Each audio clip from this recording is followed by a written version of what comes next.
By the time he was 22, the king of Jerusalem could not hold his own reins. His fingers had curled and stiffened and gone dead. So when he still insisted on riding, his attendants tied the reins to what remained of his arm, and off he went. A 22-year-old man strapped to a horse, ruling the most contested city on earth. He was blind by then. His face had collapsed in on itself. Open sores covered his hands and feet, and everyone at court could smell him coming before they saw him. And here is the part that gets me every time I sit down with this story. Nobody removed him. Nobody quietly shuffled him off to a monastery. His barons and his soldiers, a whole kingdom of people who believed leprosy was contagious and possibly a punishment from God, kept following this dying young man into battle. One of Saladin's own secretaries wrote about it with something close to disbelief. The Franks knew what their king was. They kept him anyway. His name was Baldwin, fourth of that name, and he ruled Jerusalem for 11 years while his body came apart piece by piece. I have wanted to cover him for a long time, and fair warning, this one is grim even by the standards of this channel.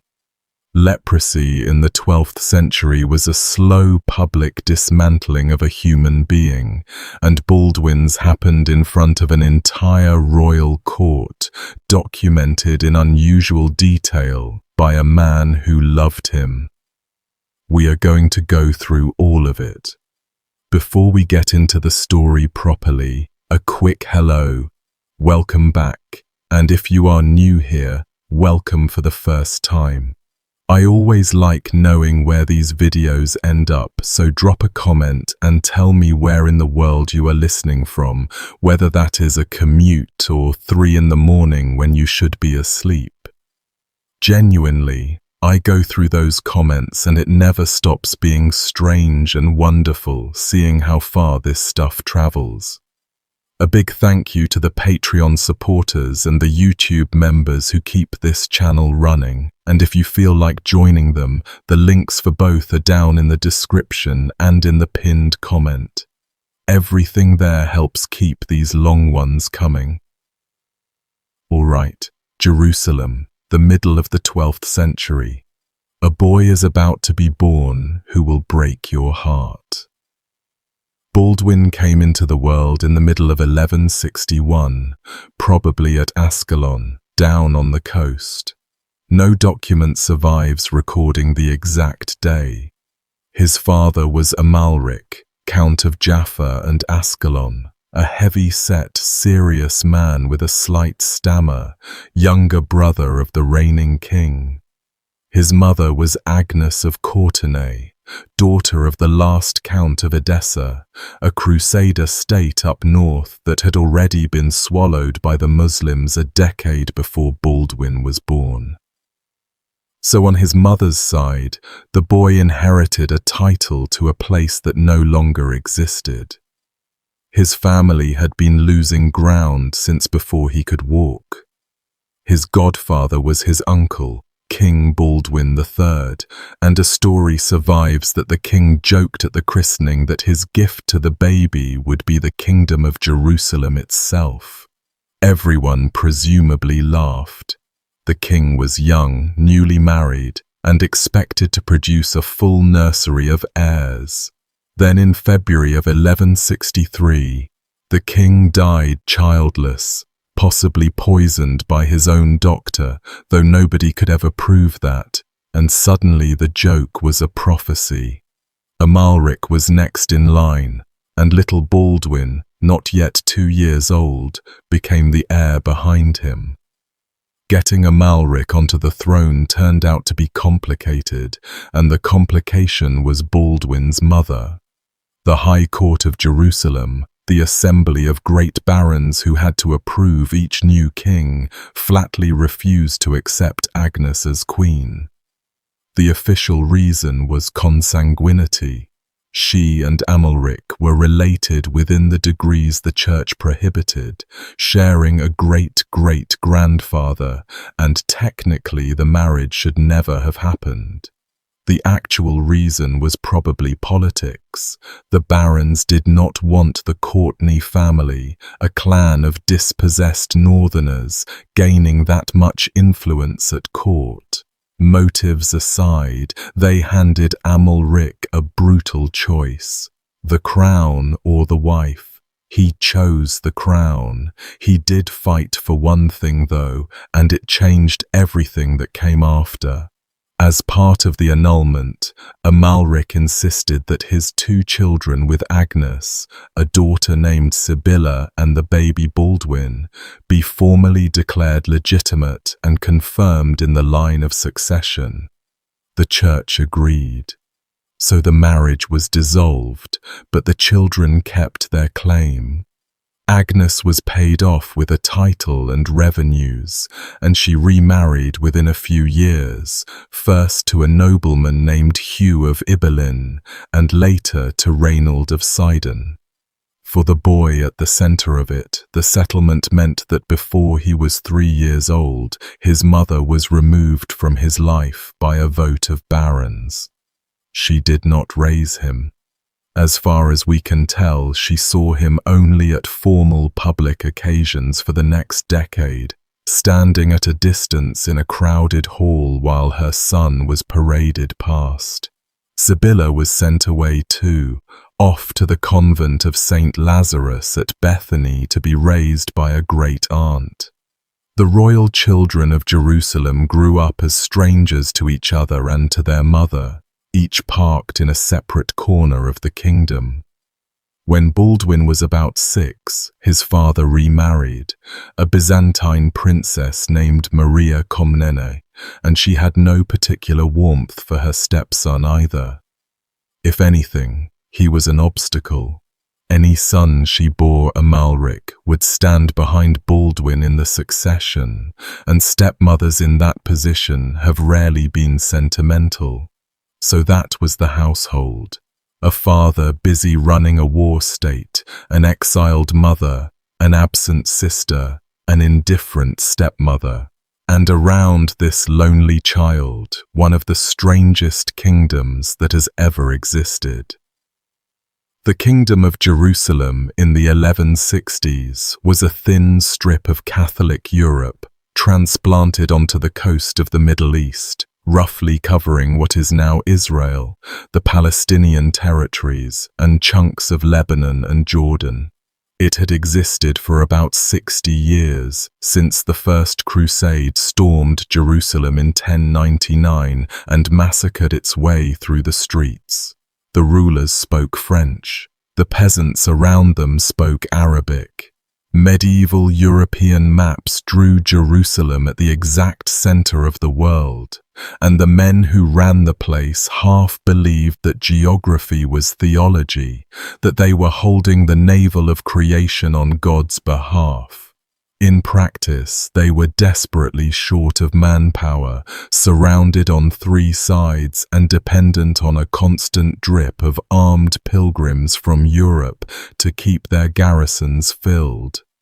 Every king of Jerusalem was expected to fight in person, at the front of his army, in a country where a single lost battle could mean losing everything. That expectation will matter enormously for a boy whose hands are about to stop working. When Baldwin was around 9, his father made a decision that gave us nearly everything we know about him. Amalric handed the prince over to a tutor, a churchman named William, archdeacon and later archbishop of Tyre. William was probably the most educated man in the entire Latin East. He had spent close to 20 years studying in Europe, in Paris and Bologna, theology and Roman law and the classics, and he had come home to a kingdom that badly needed literate men. Amalric had also commissioned him to write a full history of the Crusader states, and William did. An enormous chronicle that survives to this day. When he gets to Baldwin's reign, that chronicle stops being a history and becomes something closer to a memoir, written by a man who taught the king his letters, watched him grow up, served as his chancellor, and grieved for him on the page. Almost every intimate detail in this video comes from William. Keep in mind, as we go, that our main window into this story is a man who genuinely loved his student and was writing through that love, with all the tenderness and all the blind spots that implies.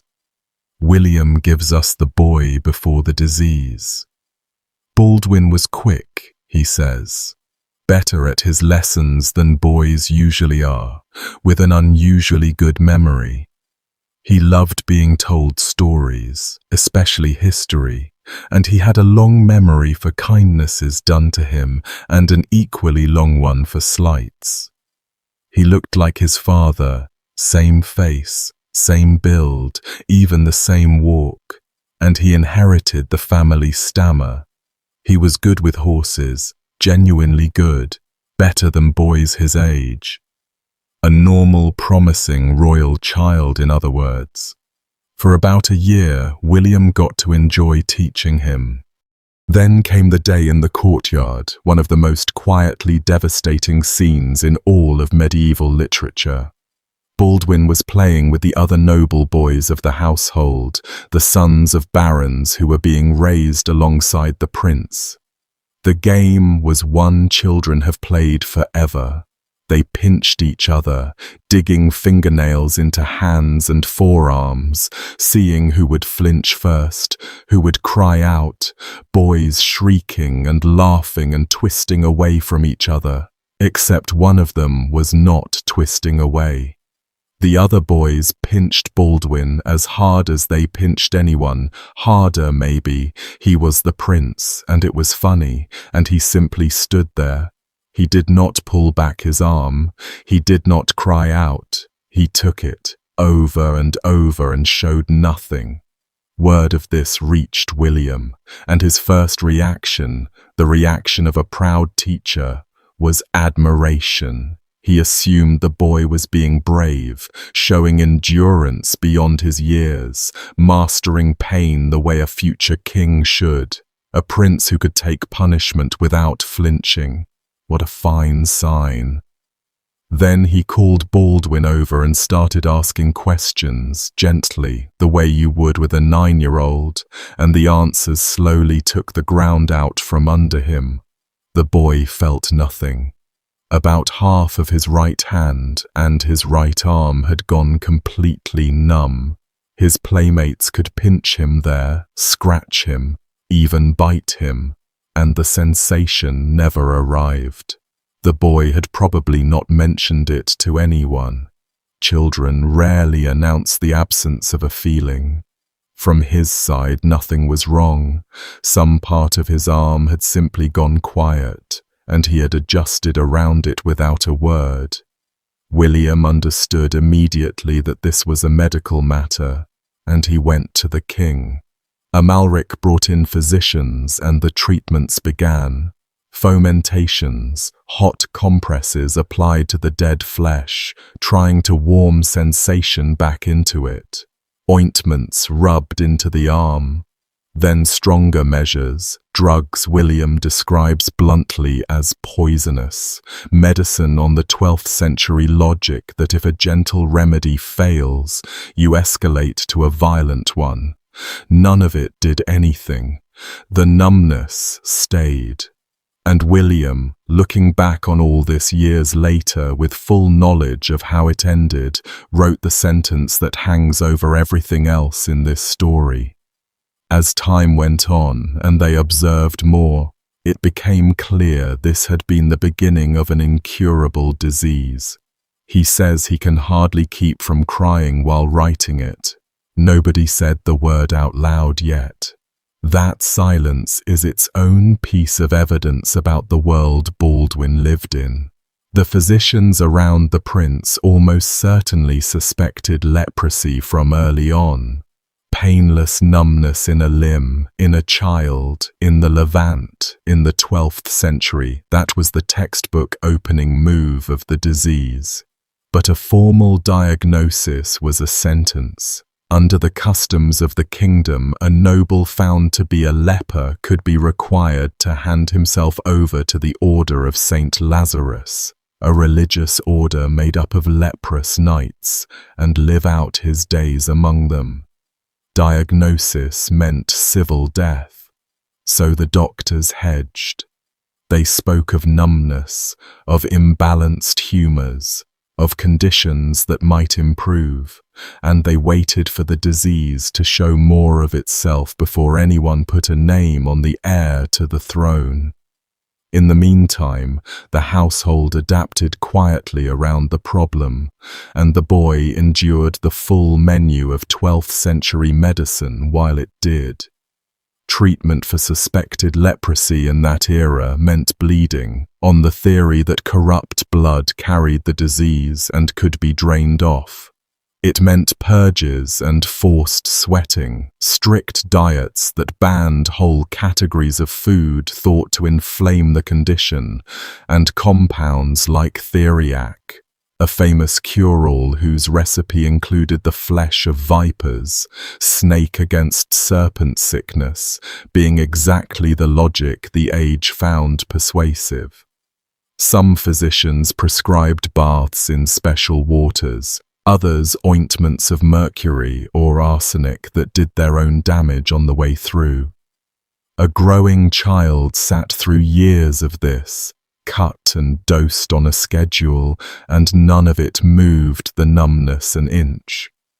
He seems to have borne it all without much complaint, and possibly that patience was the most ominous symptom of all.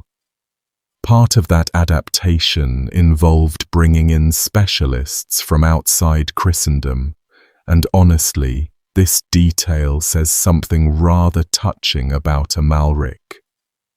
The king who ruled a crusader state at permanent war with the Muslim world went and hired an Arab physician from Egypt, a Christian Arab named Abu Suleiman Dawood, a man with a serious medical reputation, to attend his son. A relative of that doctor, Abul Khair, was given a different job, one that sounds small and was actually enormous: teach the prince to ride. Properly, seriously ride, in a way that worked around a right arm going dead. A knight controlled his horse with his hands on the reins, and Baldwin was losing a hand. So this Egyptian riding master trained the boy to guide a warhorse using his knees and thighs and the shifting of his weight, keeping the left hand free for the reins or a weapon.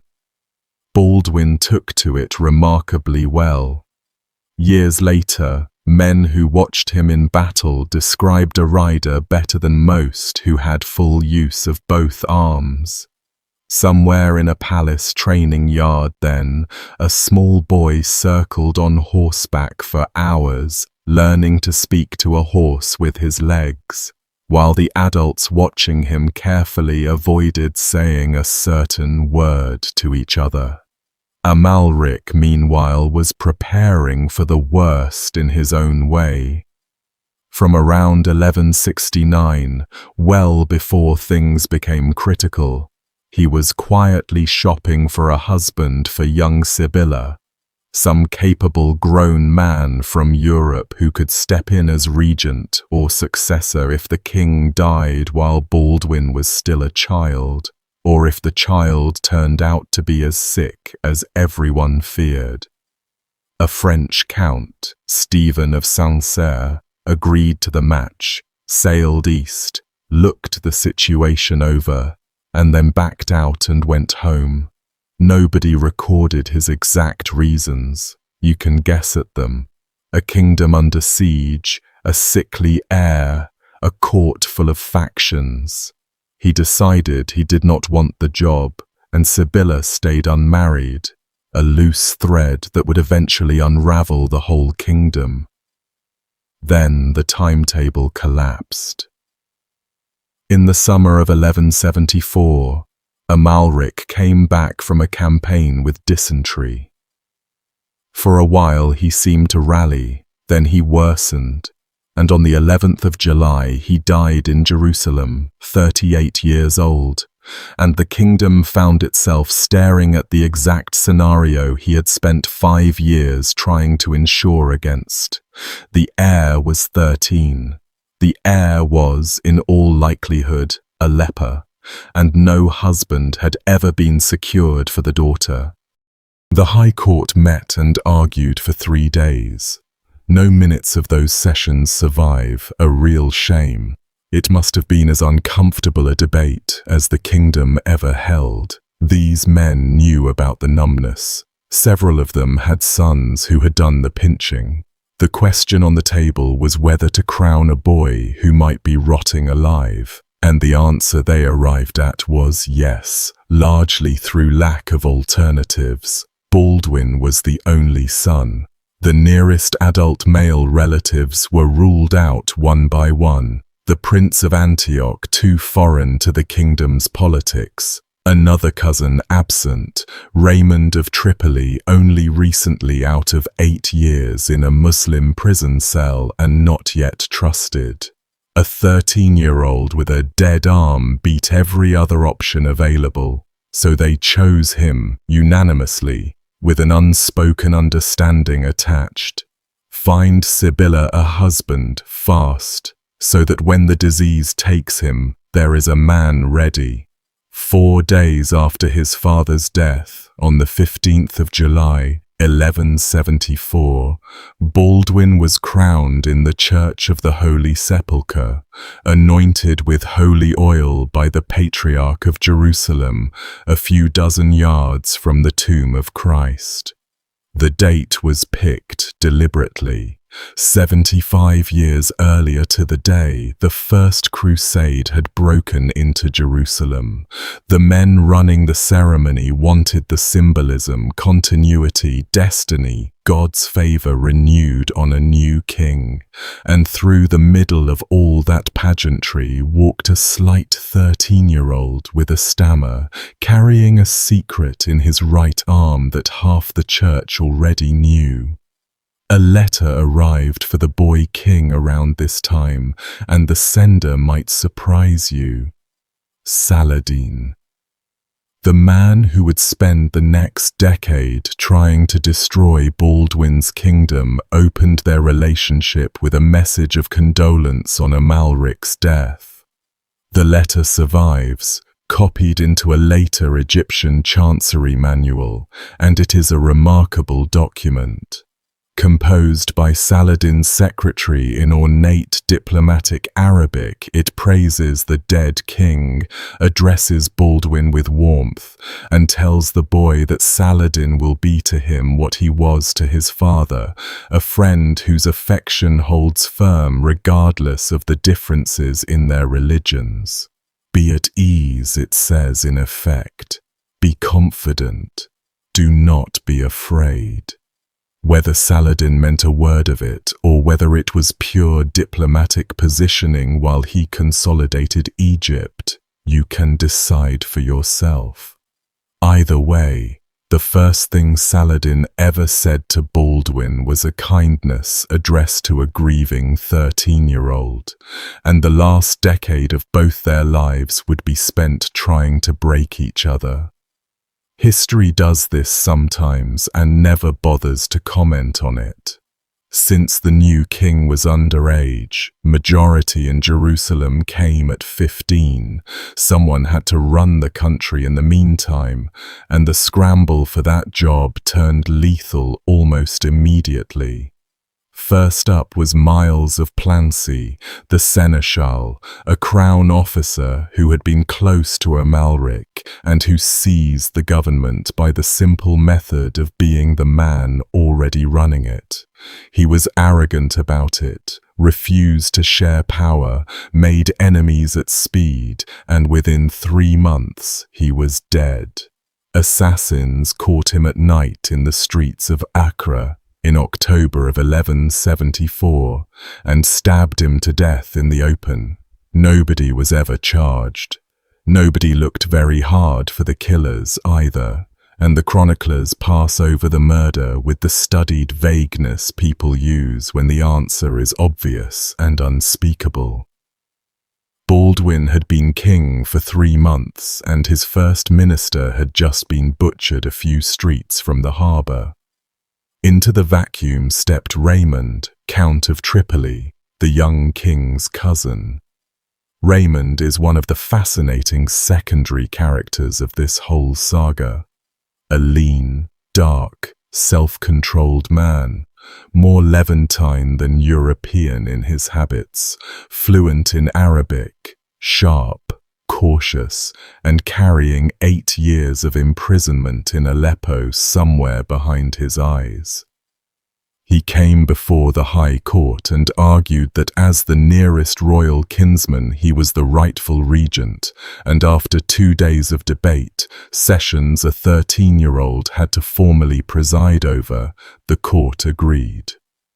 For the next 2 years, Raymond governed Palestine while Baldwin finished what remained of his childhood, and with no new seneschal ever appointed after the murder, whenever Raymond was away, the paperwork of the realm ran through the king himself. His schedule in those years ran something like this: lessons in the morning, riding practice built around a dead arm, then sitting through property disputes between barons twice his age, then evenings with physicians applying compresses that both parties knew were useless. It was during these regency years, as Baldwin moved through puberty, that the disease finally showed enough of itself that the hedging stopped. The physicians put the name on it: leprosy. The modern mind files that word away as an antique curiosity, a Bible story ailment. The reality is one of the crueler things a disease has ever done to a person, and it needs spelling out in full. What Baldwin had, in modern terms, was an infection by Mycobacterium leprae, a slow-growing bacterium that colonizes the nerves and skin. A doctor named Piers Mitchell has gone through every scrap of medical evidence in the chronicles, and his reconstruction is now the standard account of the king's illness. As a child, Baldwin had what specialists call the tuberculoid form, the milder version: dead patches, numbness, the immune system holding the invader to a stalemate at the price of the nerves in the affected zone. A person can live a long time in that stalemate. Some people never get worse. Baldwin might have spent decades as a king with a numb arm and nothing more, and honestly, most of the tragedy that follows lives inside that possibility. Puberty broke the stalemate. Adolescence reshuffles the immune system, and in some patients, especially boys, the reshuffling opens the gate.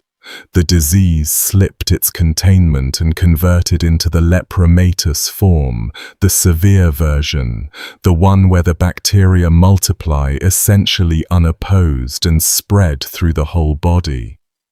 Mitchell points out one more hard detail on this. Physical hardship accelerates the collapse, and untended wounds invite it. Hold that thought until we reach what the 16-year-old king chose to do with his body. Lepromatous leprosy dismantles a person from the outside in, and it follows a pattern.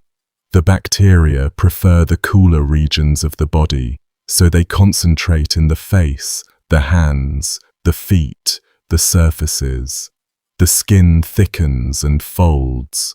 Nodules rise on the forehead and cheeks and around the eyes, distorting the features until observers in the Middle Ages coined a specific term for the result: facies leonina, the lion face, a human face swollen and furrowed until it resembled a beast's. The cartilage of the nose is eaten away and the bridge caves in. The eyebrows and eyelashes fall out. The voice goes hoarse as the disease invades the throat. And in the limbs, the process that started in that courtyard game continues to its conclusion. Nerve after nerve dies, muscles waste and the fingers claw inward. And with sensation gone, the body loses its alarm system entirely. A stone in the shoe grinds through the sole of the foot all day, and the owner never notices. A burn goes unfelt. A cut gets infected, and the infection spreads unopposed for days before anyone sees the swelling. Wounds open on the hands and feet, refuse to close, deepen into ulcers. Infection reaches the bone. The body reabsorbs damaged bone at the ends of fingers and toes, so the digits shorten and retract year by year, and to onlookers it appeared the extremities were being eaten away. In the final stages, the disease attacks the eyes, and the eyes fail. That is the full sequence. Baldwin got the full sequence, compressed into roughly a decade, from his mid-teens to his early 20s, in front of an audience. Every stage of it happened to a reigning monarch whose job required him to hold court in public and command armies in the field. Under every scene in the rest of this video, that process is running in the background, one more nerve going dark every month. Official Christendom had a script for people with Baldwin's disease, and this part of the story is bleak in a very different register. Medieval Europe maintained a whole legal and religious machinery for processing a leprosy diagnosis, and the centerpiece was a ceremony with a name that says everything: the separation of lepers. In many places it was staged, quite literally, as a funeral for a living person. The diagnosed man or woman was brought to church draped like a corpse. In some versions they knelt in an open grave or beneath a black cloth, while a priest recited the office of the dead over their living body. Earth from the cemetery was cast onto their feet. Then came the recitation of the prohibitions. You are forbidden to enter churches, markets, mills, bakehouses, taverns, forbidden to wash in streams or springs where others draw water, forbidden to touch anything you wish to buy, you point at it with a stick, forbidden to touch children, forbidden to eat or drink in company. From that day, the leper wore distinctive dress and carried a clapper or a bell, and the sound had one function: to warn the healthy that a dead man was walking toward them. Legally, in many jurisdictions, the leper was actually dead. Marriages could be dissolved. Heirs could inherit. The person still breathed, still felt hunger and cold and loneliness, and the world had already buried them. That was the general European template, and the Crusader kingdom wrote its own version into law. The legal code of Jerusalem, set down a generation after Baldwin, states plainly what happens when a knight contracts leprosy. He is to be placed in the order of Saint Lazarus, the leper knights, and his fief passes on. Baldwin grew up in a kingdom whose own law books had a designated exit for people with his disease, a door with his name on it, and he never went through that door. He was anointed with holy oil instead. He held court. Barons knelt and put their hands between his disintegrating hands and swore homage. Ambassadors were received. For 11 years, the most sacred monarchy in the Christian world was occupied by a man whom the law of his own kingdom would have quietly erased if he had been anyone else. How did they justify it in their own heads? Part of the answer is that they needed him, and necessity is a wonderful theologian. But part of it runs deeper, and it complicates the neat picture of the medieval leper as universal outcast. Alongside the horror, 12th century Christianity carried a second, opposite idea about leprosy, that the disease could be a mark of divine attention rather than divine wrath.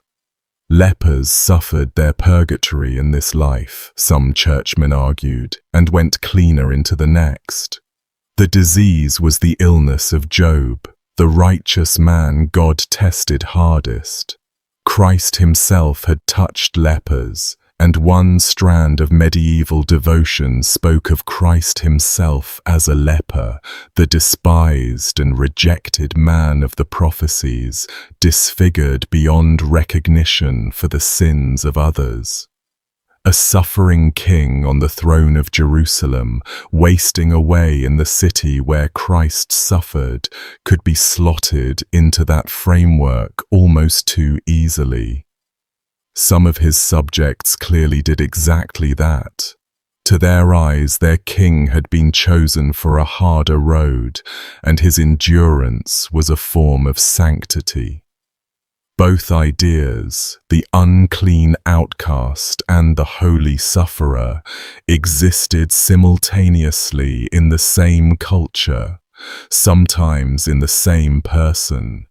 And Baldwin lived his whole reign inside that contradiction, revered and recoiled from by the same people in the same room. The view from the other side of the border might be the most striking testimony of all. Imad ad-Din, Saladin's secretary and chronicler, a man with every professional reason to sneer at the Frankish king, wrote about Baldwin's position with open astonishment. The Franks, he observed, remained loyal to this leper. They kept him in office, gave him every support, were satisfied to be ruled by him, and paid no attention whatsoever to his disease. From where Imad ad-Din stood, this was baffling behavior, and his bafflement is our best evidence of how genuinely unusual the arrangement was. Even the enemy could see that something out of the ordinary was happening in Jerusalem. While the disease was being named, another change was underway at court. Baldwin's mother came back. Agnes of Courtenay, banished from the royal orbit when her son was a toddler, reappeared during Raymond's regency, and this time nobody had the standing to send her away. The person who wanted her there was the king. The two of them had roughly a decade of estrangement to make up for, and by every indication, Baldwin attached himself to her fiercely. She became one of his closest advisors for the rest of his life, and she was there in the rooms almost nobody else was allowed into, for as long as she lived. The chroniclers loathed her. William of Tyre had personal grievances. She backed a rival for a church appointment he wanted badly, and later writers piled on with accusations about her greed and her morals, some of it plainly recycled gossip. Modern historians have grown skeptical of the whole portrait, and Bernard Hamilton, who wrote the definitive book on this reign, makes a decent case for a very different reading. A capable, tough woman devoted to a dying son, hated mostly by the men she outmaneuvered. Wherever the truth sits, one hard fact remains. A boy who lost his mother to politics at age 2 got her back at age 13, in time for her to watch the disease take him apart. Neither of them could have thought that was a fair exchange, and it seems neither of them ever let go of the other after that. Agnes did use her position, no question. Her brother Jocelyn got the vacant seneschal's job in 1176 and a rich marriage to go with it, and her circle collected offices and favours. Around her formed one of the two great factions that would tear at the court for the next decade, the Courtenay connection and their allies, set against Raymond of Tripoli and the powerful local baronial clans like the Ibelins. The fault line ran through every major decision of the reign, and it ran, above all, through the question everyone was privately counting down toward. When the leper dies, who takes over? The last third of this story is nothing but that question, detonating. On the 15th of July, 1176, Baldwin turned the corner of his legal majority. 15 years old, 2 years crowned, and now fully king in his own right. Raymond's regency ended automatically, and the Count, perhaps reading the room, went home to Tripoli without a fight. And the 15-year-old promptly demonstrated that he had opinions of his own. Raymond had negotiated a truce with Saladin. Baldwin declined to continue it. His reasoning, so far as we can reconstruct it, was strategic and surprisingly clear-eyed for a teenager. Saladin was not yet secure. He had seized power in Egypt and was still fighting rival Muslim dynasties for control of Syria, trying to wrap the Crusader states inside a single hostile empire. Every year of peace was a year Saladin used to consolidate.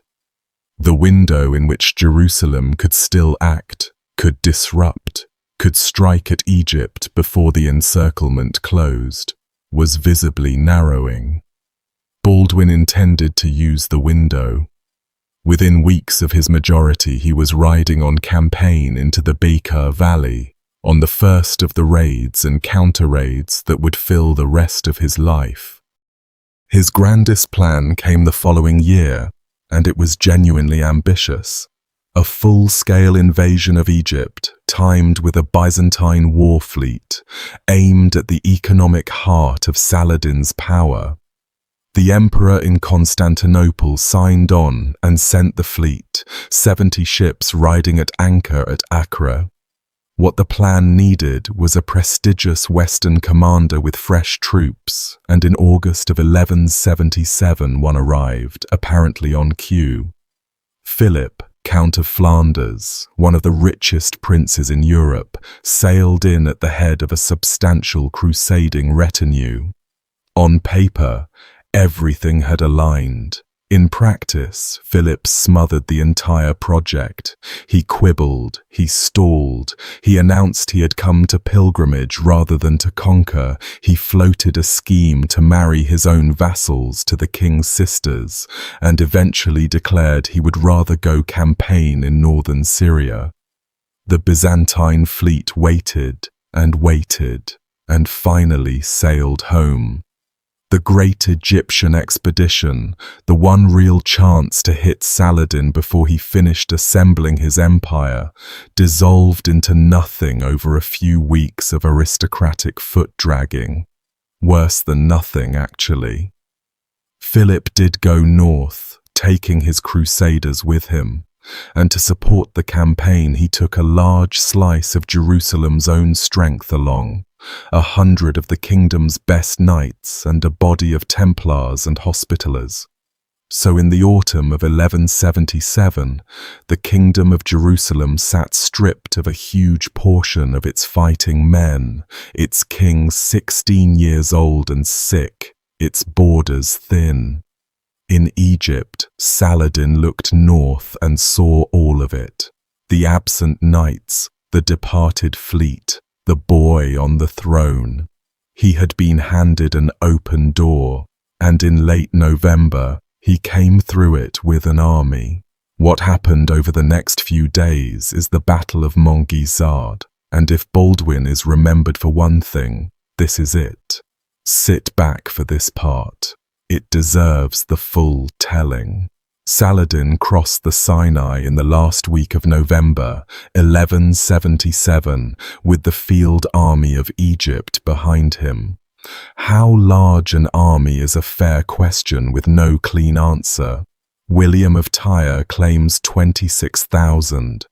Another chronicler splits it into thousands of Turkish cavalry and thousands of Arab auxiliaries. Medieval battle numbers inflate the way fishing stories do, and a surviving muster roll of Saladin's professional troops from a few years later counts his elite regiments in the several thousands rather than the tens of thousands. So historians shrug at the specific figures and agree on the only point that matters. It was a very big army, and the force Jerusalem could scrape together against it was small. On that, everyone, Christian and Muslim, concurs. Baldwin got word of the invasion and moved immediately, and consider the state of the person doing the moving, 16 years old, recently flattened by a bout of fever on top of the leprosy. Rallying a kingdom emptied of its best troops. He gathered what there was to gather, and William gives the count 375 knights, plus whatever infantry could be raised, and rushed south to Ascalon, the coastal fortress guarding the road from Egypt. He arrived just ahead of Saladin, took one look at the sea of tents assembling outside, and did the only sane thing available, pulled his force behind the walls. Militarily correct, and it left him a spectator. Saladin studied the situation and made a perfectly rational calculation that turned out to be the mistake of his career to that point. The Frankish field army is bottled up in Ascalon and too small to matter. Nothing else stands between here and Jerusalem. So he detached a screen of troops to watch the fortress and marched on, and, confident to the point of carelessness, he let the rest of his army spread out to enjoy itself. Detachments peeled away in every direction to plunder. They burned Ramla. They hit Lydda hard enough that the population fled to the roof of the town's church. Columns of smoke stood over the coastal plain, marking villages whose inhabitants were being killed or roped together for the slave markets. Some of the men answering the king's emergency levy, farmers and townsmen marching to join their king, ran straight into these raiding parties and were caught, and an account describes them strapped over camels and hauled off to be sold. From the walls of Ascalon, Baldwin could watch his kingdom being eaten in real time by an army that had stopped taking him seriously. He refused to stay put, and this decision is the hinge of his whole legend. The garrison of Ascalon plus his knights made a laughably small strike force, and the plan they settled on barely deserves the word plan. Get out, hug the coast, link up with the Templars from Gaza, 80 of them under their own banner, then hunt the main army and hit it wherever you find it, before it reaches Jerusalem. The alternative was to sit safe behind stone while everything he was king of burned, so out he went. They caught Saladin near a low hill called Montgisard, in rolling country near Ramla on the 25th of November, and they caught him in about the worst posture an army can be caught in, strung out on the march, units dispersed for plunder across miles of countryside, baggage mired at a stream crossing, horses tired from the long haul out of Egypt. The appearance of the Frankish army seems to have been a genuine, total surprise. the alarm running down miles of strung-out column, riders galloping off to recall raiding parties that were never going to make it back in time. Before the charge, in front of his little army, Baldwin did something that stayed in the memory of everyone present. Traveling with the host was the kingdom's most precious object, the relic of the true cross, the wood believed to be from the actual crucifixion, carried by the Bishop of Bethlehem. Baldwin dismounted, walked to the relic and went down flat on the ground before it. A sick 16-year-old prostrate in the dirt in front of his men, praying aloud for God to defend the kingdom. Accounts add that he wept, and that the army wept with him. Then he got up, got back on the horse he steered with his knees, and gave the order. The Frankish heavy cavalry charge was the 12th century's superweapon, a wall of armoured men and horses hitting at full gallop, and at Montgizar it landed on an enemy still trying to form up. The charge went in at the centre, straight at the Sultan's own position, before Saladin could bring his elite Mamluk guard fully into line. What followed was less a battle than a collapse. The Egyptian formations broke one after another. Saladin's nephew, a young man named Ahmad, was cut down in the fighting. One of the Sultan's most trusted scholars was captured. The fighting reached deep enough into the command group that, by one account, a single Frankish knight hacked his way to within reach of Saladin himself before the bodyguard killed him. The Sultan's personal guard, distinctive in their yellow silk over their armour, died around him in numbers.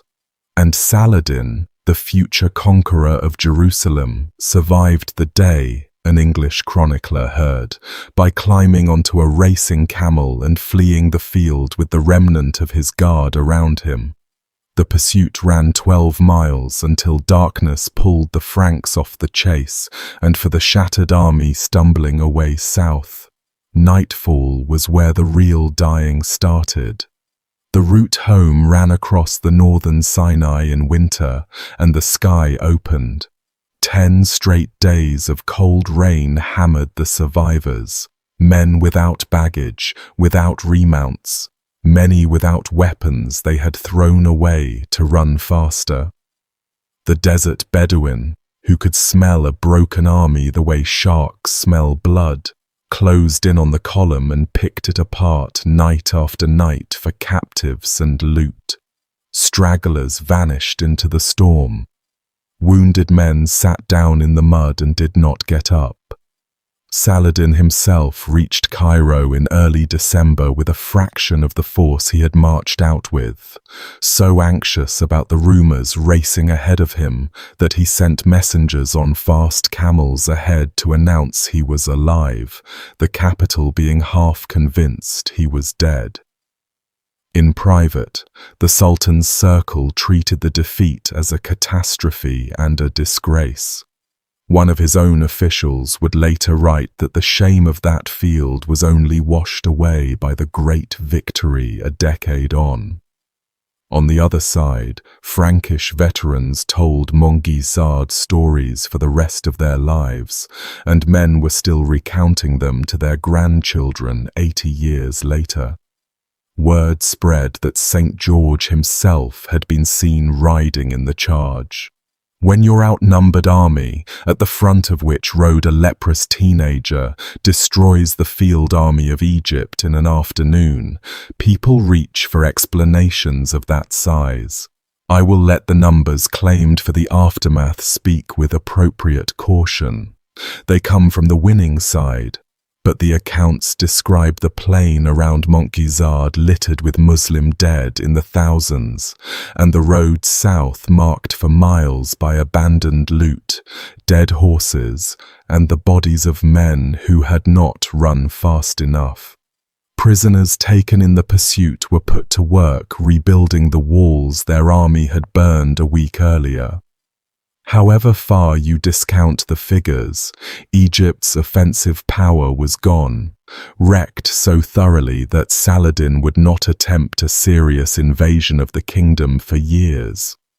For Baldwin, the day was the summit of his life, and everyone around him seems to have understood it that way even at the time. The teenage Leper king had met the great Saladin in open battle at hopeless odds and crushed him. A grateful kingdom built a monastery on the battlefield. Coins were struck. His name crossed Europe. Whatever else the disease would take from him, and it was about to start taking everything, nobody could ever take the 25th of November. Here is the bitter footnote, and it comes from the medical side rather than the chronicles. Piers Mitchell, working through the progression of Baldwin's leprosy, flags this exact period as the probable turning point in his body. Weeks of winter campaigning, sleeping in the field, riding all day with numb hands and feet that could be rubbing themselves raw against boot and rain without their owner feeling a thing. Nothing strains a body like war, and nothing invites this particular disease to advance like unnoticed, untended wounds. The great victory, in other words, may well have been the thing that broke the stalemate in his flesh and set the lepromatous stage loose. If so, Baldwin traded his future for that one afternoon without ever being offered the terms. He saved Jerusalem at 16, and his own body quietly began billing him for it, and the installments would arrive every year for the rest of his short life. You might expect a 16-year-old fresh off a victory like that to be insufferable. What he did in the aftermath says more about him than the battle does. He sat down and dictated a letter to the King of France, and the text has come down to us, and it is one of the saddest pieces of royal correspondence to survive from the entire Middle Ages. In it, the victor of Montgisard begs, essentially, to be replaced. He describes his own condition without flinching. It is not fitting, he writes, that a hand as weak as his should hold power, with the enemy pressing on the holy city daily, and his sickness feeding the enemy's daring.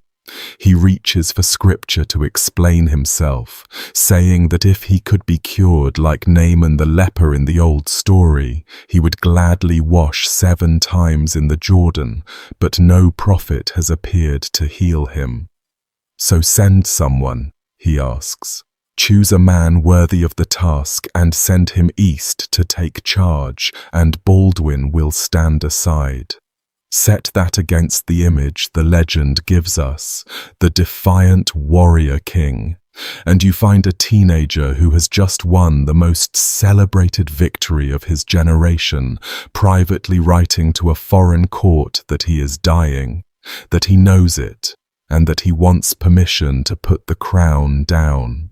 France never sent anyone. Nobody in Europe answered the letter with anything but sympathy. He asked to be relieved, the relief never came, and so he simply went back to work, and kept going back to work, for 7 more years. Every campaign you are about to see was fought by a man who had already asked to be excused and been ignored. The war resumed soon enough, and the next round went very differently from Montgisard. In the autumn of 1178, Baldwin and the Templars started building a castle at a place called Jacob's Ford on the upper Jordan River. Have a look at a map of the region sometime and the choice explains itself. The ford was the crossing point on that stretch of the river, the door between Saladin's Damascus and the Frankish interior, 1 day's ride from Damascus itself. A fortress there would sit on Saladin's doorstep and lock the door from the Frankish side. Saladin understood the threat instantly and tried everything short of war first, offering Baldwin enormous sums of gold. The figures reported run to 100,000 dinars just to stop construction. Baldwin refused every offer and kept the masons working through the winter, the king himself in residence at the site for months while the walls went up, 10 meters tall, stone on basalt, with a garrison of Templars and workmen inside. He was daring Saladin to come and take it. In the summer of 1179, Saladin came. The first blow fell in June, and it fell on Baldwin personally. The king had ridden north with a force to counter Saladin's raiders in the borderlands near the Litani River, in the company of the Templar Grand Master, Odo of St. Amand, and Raymond of Tripoli. On the 10th of June, the campaign came apart through overconfidence. The Franks caught and routed a Muslim advance guard, scattered it, and concluded the day was won. Discipline dissolved. Knights spread out, some reportedly watering horses and resting, and while the army was in that state, Saladin's main force arrived and rolled over it. The rout swept backwards through the Frankish positions, and suddenly the king of Jerusalem was in the middle of a collapsing battle with the enemy closing from every side. His hands, by this point, could no longer manage a sword and reins together, and in the chaos he could not simply fight his way clear. His household did it for him. One account describes a knight carrying the king out on his back, hauling him through the press while the men around them cut the road open, the king of Jerusalem clinging to another man's shoulders like a child while his army died behind him. He got out. Many did not. The Grand Master of the Temple was captured and would die in a Damascus prison rather than be ransomed. Survivors straggled into the castle of Beaufort. The kingdom had been reminded sharply what its actual margin of survival looked like when surprise favored the other side. 10 weeks later came the disaster at the ford. In late August, Saladin appeared before the half-finished castle at Jacob's Ford with his army, and no intention of a leisurely siege, since he knew a relief force would come. His engineers went at the walls directly. Miners tunneled under the fortifications, propped the tunnel with timber, packed it, and set it alight. The first attempt failed, and the story goes that Saladin paid his men a gold coin per water skin to quench and redig it. The second fire took. In the early morning of the 29th or 30th of August, a length of the Great Wall cracked and came down, and the army poured through the breach into a compound crowded with Templar knights, hired soldiers, masons and labourers. What followed lasted hours and spared almost nobody. The chronicles say the commander of the garrison, seeing the defense fail, chose fire over capture and rode his horse straight into the flames.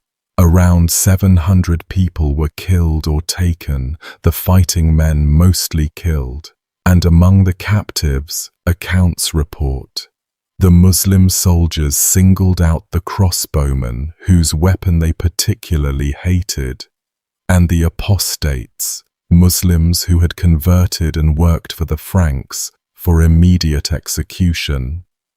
Baldwin had mustered the relief army at Tiberias and was marching to the rescue when the smoke told him he was too late.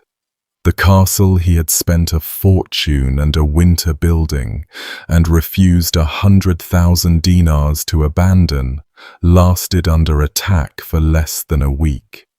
Modern archaeology has touched this event, and the findings are grimmer than the chronicles.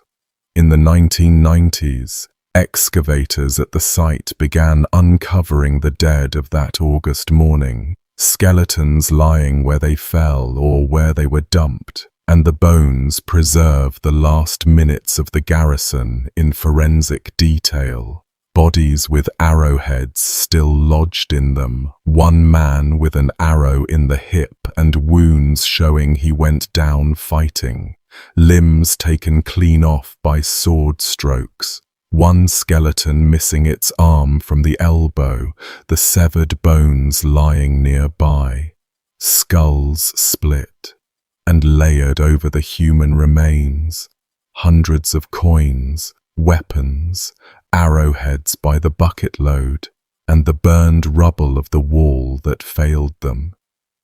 8.5 centuries later, the men of Jacob's Ford are still in the ground there, still wearing the damage. Saladin's own losses at the site were considerable too, in an uglier way. The corpses of 700 defenders in an Levantine August did what corpses do, and plague broke out in the victorious army, killing commanders and forcing Saladin to pull back to Damascus. Both sides walked away from that ford poisoned by it. 2 heavy defeats in one summer forced a rethink in Jerusalem, and in 1180 the 2 exhausted sides agreed a truce. 2 years, on equal terms, the first time a Muslim ruler had granted the kingdom a truce, without demanding tribute in the old days of Frankish dominance, quietly reversed. Both men needed it. Saladin turned to his real project, hammering the remaining Muslim princes of Syria and Mesopotamia into his empire, tightening the ring around the Crusader states with every campaign season the truce bought him. Baldwin needed the pause for a reason that was becoming impossible to hide. His body was failing faster now. The lepromatous stage was fully underway. His face was changing. His sight was starting to dim at the edges. The ulcers had begun, and the plain daily labor of being dressed and carried was consuming a larger share of him every month. The kingdom used the peace to worry, full time, about what would happen when the king died. And the answer the court produced during those truce years, an answer assembled through panic, factional spite, and one spectacularly bad wedding, would end up costing them everything. That story next, and it begins, of all places, with a rumor of a coup. The succession mess had been brewing all through the war years, and it needs its own thread, starting with a wedding we skipped. Back in 1176, during the Regency, the court had finally landed a husband for Sibylla, and by every measure he looked perfect. William of Montferrat, called Longsword, an Italian marquis's son, cousin to both the German emperor and the French king, well-connected, well-regarded, a serious soldier. He arrived, married Sibylla, received the county of Jaffa and Ascalon, and the kingdom exhaled. The heir presumptive had a capable husband. The plan Amalric had drawn up years before was finally in place, and Baldwin, we know from that letter to France, was privately hoping this man would take the whole burden off him. Within months of the wedding, William Longsword got sick, lingered through the spring, and in June of 1177 he died, leaving Sibylla a pregnant teenage widow. The child she bore that winter was a boy, named Baldwin after his uncle, and the whole kingdom is eventually going to be balanced on that small head. The perfect plan had lasted less than a year, and the court went back to husband shopping with the stakes higher each season as the king's health slid. The next candidate they lined up was a serious one, Hugh of Burgundy, heir to a great French duchy, and negotiations ground along for 2 years. In the meantime, Sibylla, a young widow at a court full of ambitious men, had at least one romance of her own with Baldwin of Ibelin, a leading local baron who fancied himself a future king, and whose family and their allies fancied it with him, all perfectly manageable so far. Then came Easter of 1180, and the panic that produced the worst wedding in the kingdom's history. That spring, Raymond of Tripoli and Bohemond of Antioch, the king's 2 most powerful kinsmen, marched into the kingdom together with armed retinues, unannounced. Their stated purpose was pious, an Easter visit. What the court saw was 2 princes with troops arriving to impose a husband of their faction, Ibelin presumably, on Sibylla, and through her to control the succession, with the king reduced to a rubber stamp.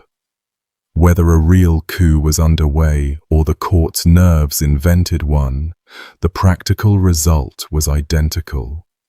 Baldwin, 19 years old, half-blind, and terrified of being turned into furniture in his own kingdom, decided Sibylla had to be married immediately, faster than the visiting princes could react, to someone with no ties to their faction.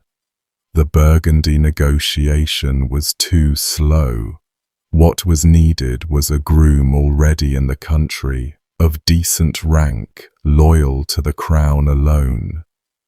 Court eyes fell on a young Frenchman who had arrived fairly recently from Poitou, the younger brother of the constable's circle, a good-looking, well-mannered knight named Guy of Lusignan.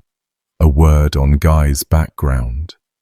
Back home in Poitou, the Lusignan family were notorious troublemakers, and Guy himself had been mixed up in an ambush on the entourage of Eleanor of Aquitaine in which the Earl of Salisbury, escorting her, was killed, a killing that got the family exiled and scattered. That was the resume of the man who, in the space of a few frantic days around Easter 1180, was married to the heir of Jerusalem and made Count of Jaffa and Ascalon.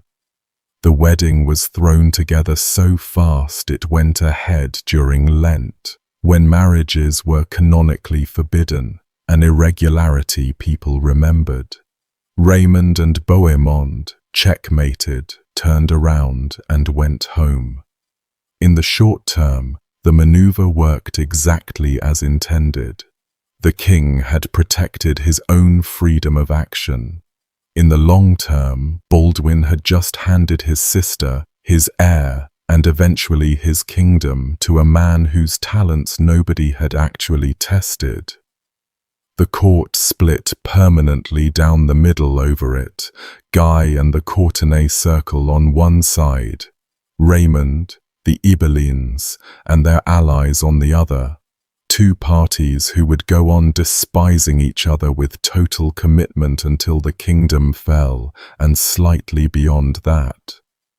The same season handed the factions a second prize to fight over, and this one cost us dearly as historians. The Patriarch of Jerusalem died that autumn, and the choice of his successor came down to 2 men.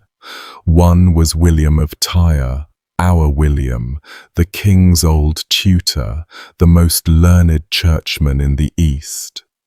The other was Heraclius, Archbishop of Caesarea, handsome, worldly, and firmly attached to the Courtenay circle. The electors passed the decision to the king listened to his mother, and Heraclius got the job.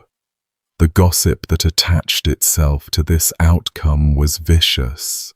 Later writers claimed Agnes and Heraclius were lovers, and they told stories about the new patriarch keeping a draper's wife in Jerusalem in such open style that people called her the patriarchess in the street.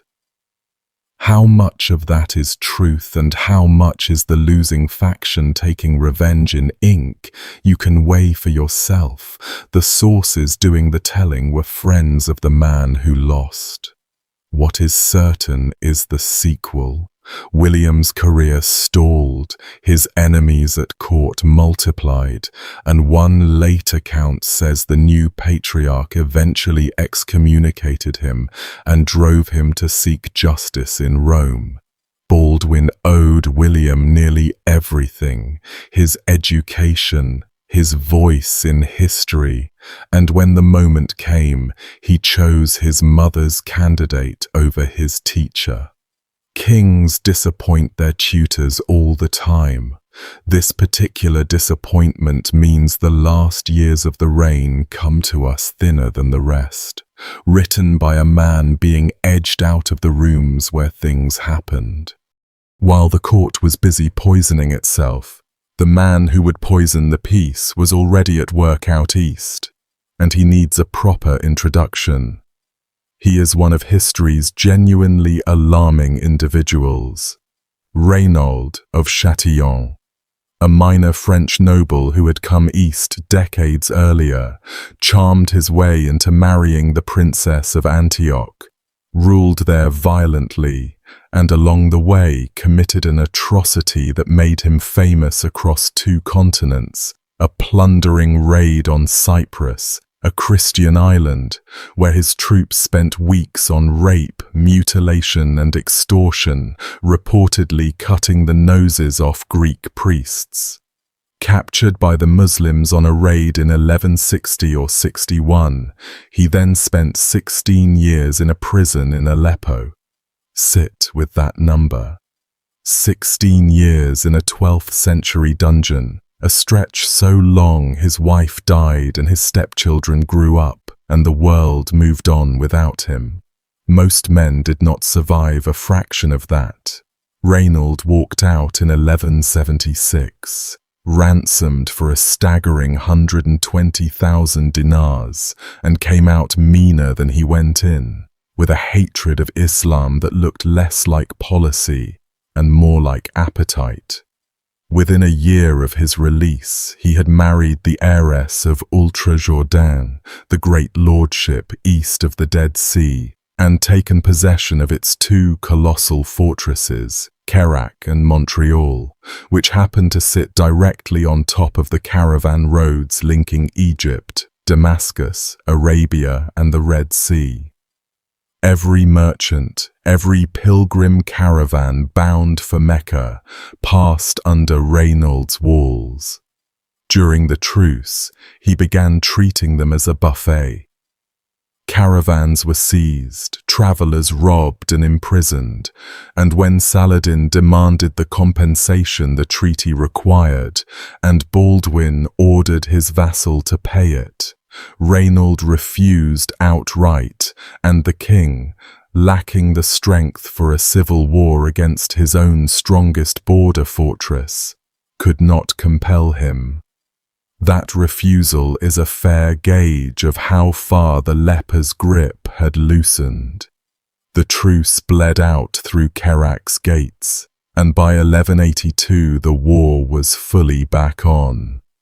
Then Reynaud did something that stunned both civilizations, and I mean that literally.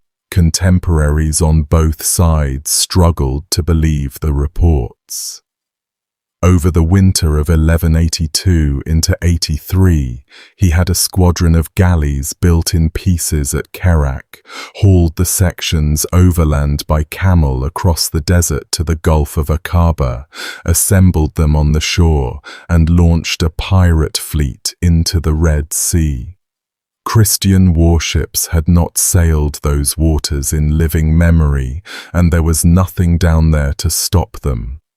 For weeks, his raiders, a few hundred men, worked their way down both coasts, burning shipping at anchor, plundering ports on the Egyptian and Arabian shores, sinking a pilgrim vessel with its passengers, and pushing to within a day or two's march of Medina itself, the city of the Prophet's tomb. Word ran through the Muslim world that the Franks meant to sack the holy cities, even that Reynald had sworn to haul Muhammad's body out of its grave. Whether he ever said any such thing, the panic was real from Cairo to Baghdad. Saladin's brother scrambled a fleet, hunted the raiders down, and cornered the last of them on the Arabian coast, where they abandoned their ships and fled inland into the hills and were run down over days like animals in a drive. None of the men taken alive stayed alive.